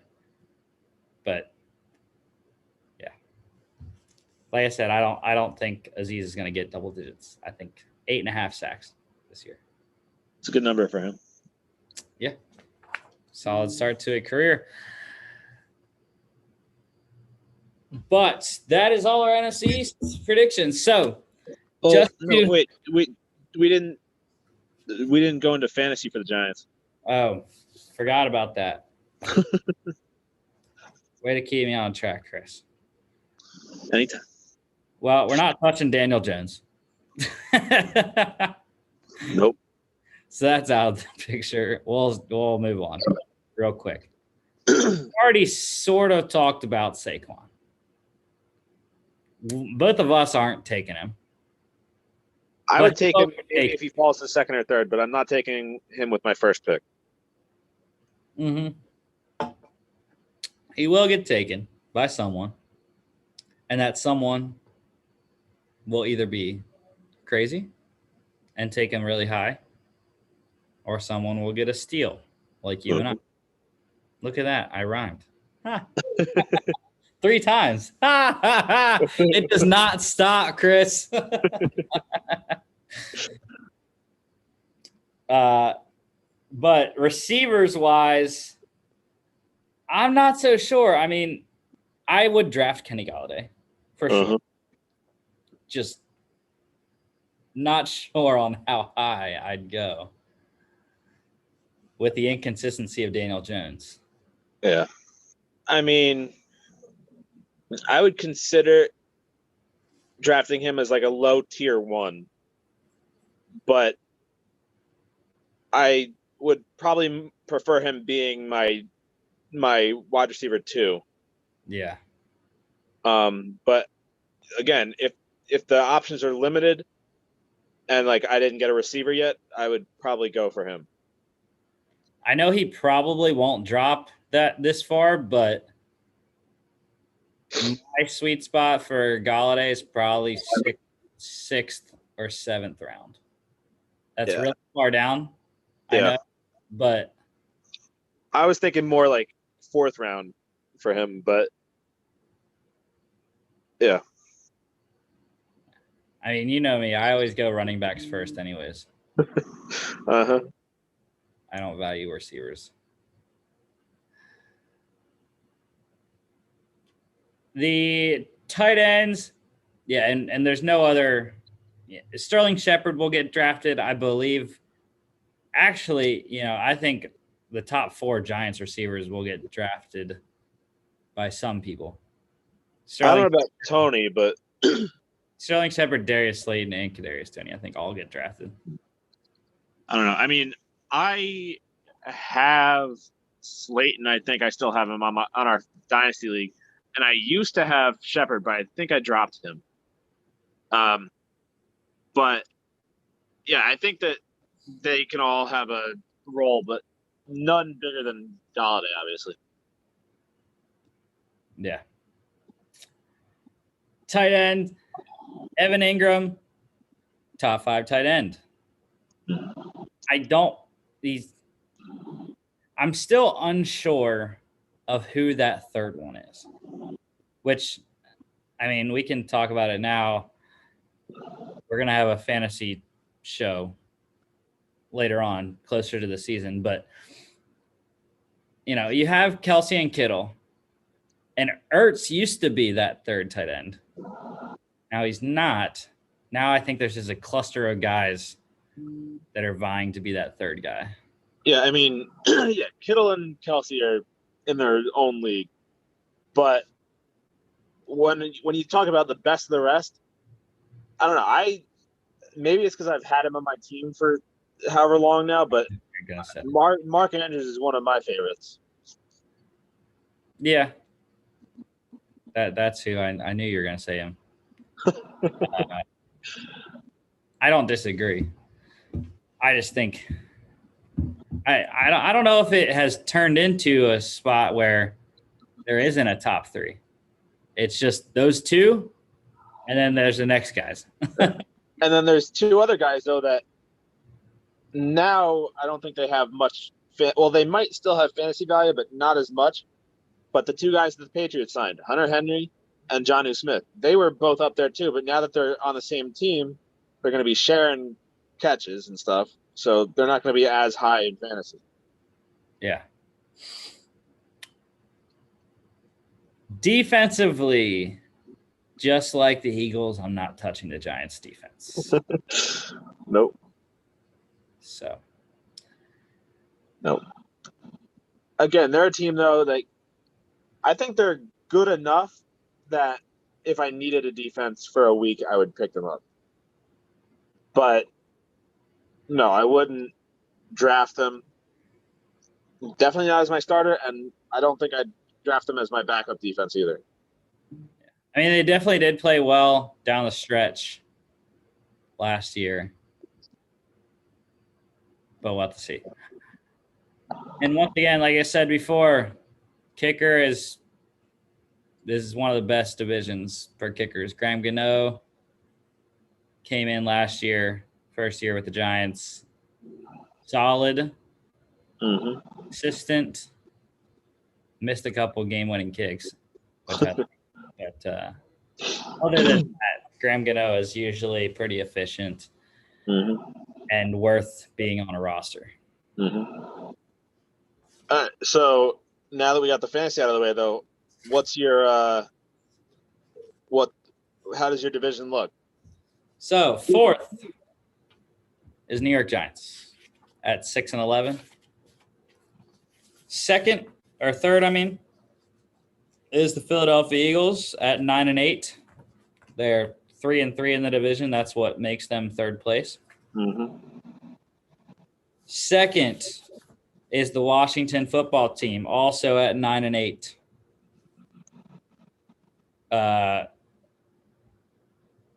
4-2 in the division. First is the Dallas Cowboys. Also 9-8. Also 4-2 in the division.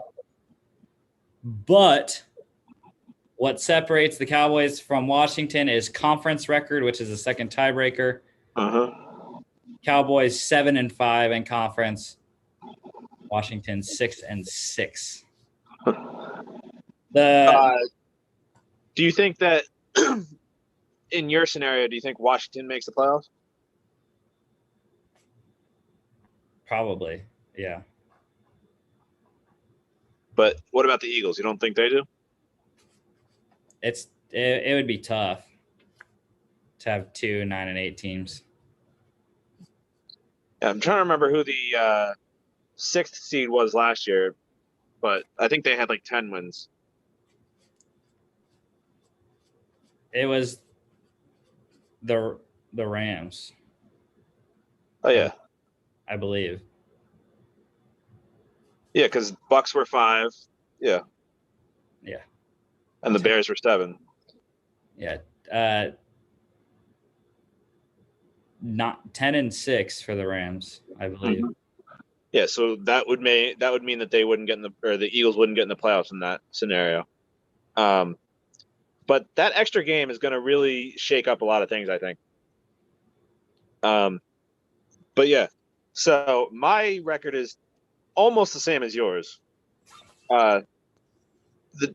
Except my Giants are a little bit worse than yours. I had them at 4-13, right? I think that's how it is.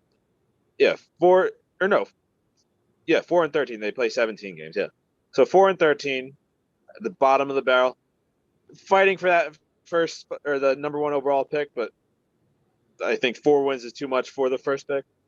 Then third is the Eagles at 9-8. Second is Washington at 9-8, and then the only difference between yours and mine is I think the Cowboys outright win the division by record and go 10-7 and win the division. Still not sure though if that gets them out of the 4 seed. I'd have to look at how the rest of my thing shakes up, but I think that they maybe can get to the 3 seed. But right now I think that the Cowboys winning the division 10-7 would be the 4 seed, and Washington would get in as the 7 at 9-8. Yeah, I agree. I mean, there's no way the NFC East has anything above the 4. I mean, there could be another. I'm thinking the other 3 divisions.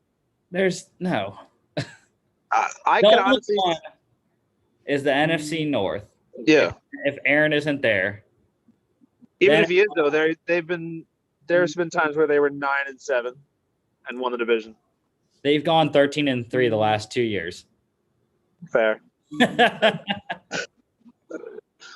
But yeah, I mean, anything though is an upgrade from what the NFC East was last year.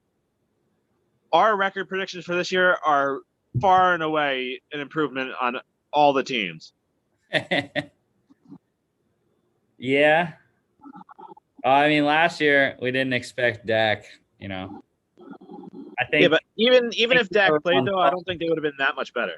I think we had, I think we had 12-4 last year for the Cowboys, something like that, probably. Yeah, I think I had the Cowboys as the number 1 seed. But no, but after seeing the actual season play out though, I don't think that Dak would have made that much of a difference. Yeah, who knows? Huh? But yeah. That's how our predictions for the NFC East. We will have our AFC East records and our NFC East records uploaded to our social pages here in a little bit, or tomorrow whenever Chris gets to it. But next Friday, we will have the NFC North season preview, talking Jared Goff, talking Dalvin Cook. I would have put Aaron on here, but we don't know. We don't know if he's going to be there. So that's why I didn't put Rodgers on here. But so I had to choose someone else from the other two teams, and I was like, I don't even know who I can pick from the Bears. I mean, Khalil Mack. Yeah, but I was like, well, I'll take one quarterback that we know is actually going to play the whole season. I mean, Kirk Cousins is going to play the whole season too, but You don't think Kellen Mond's coming? no. But yeah, we will have the AFC North on Monday's show. I think our friend Beams is coming on Monday, he said. So he will be on. We might get some other Steelers fans on for Monday. I got to see. I haven't talked to anyone recently, but maybe we might get some Steelers fans. We'll see. Thank you, as always, Chris. Don't follow us here on YouTube, our Facebook page at FAA Podcast, 2 A's, on Instagram and Twitter, and our website, faapodcast.com. I know my parents bought some merch this past weekend. They used the code. Our code is only good, guys, for a couple more weeks.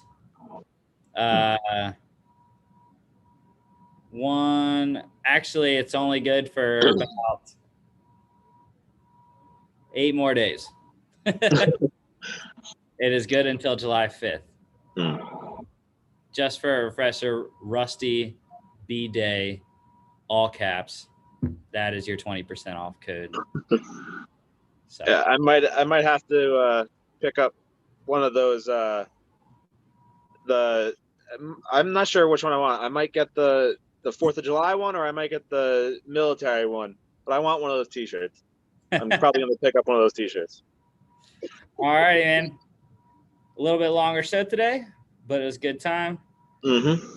Make sure to tune in on Monday for our AFC North season preview.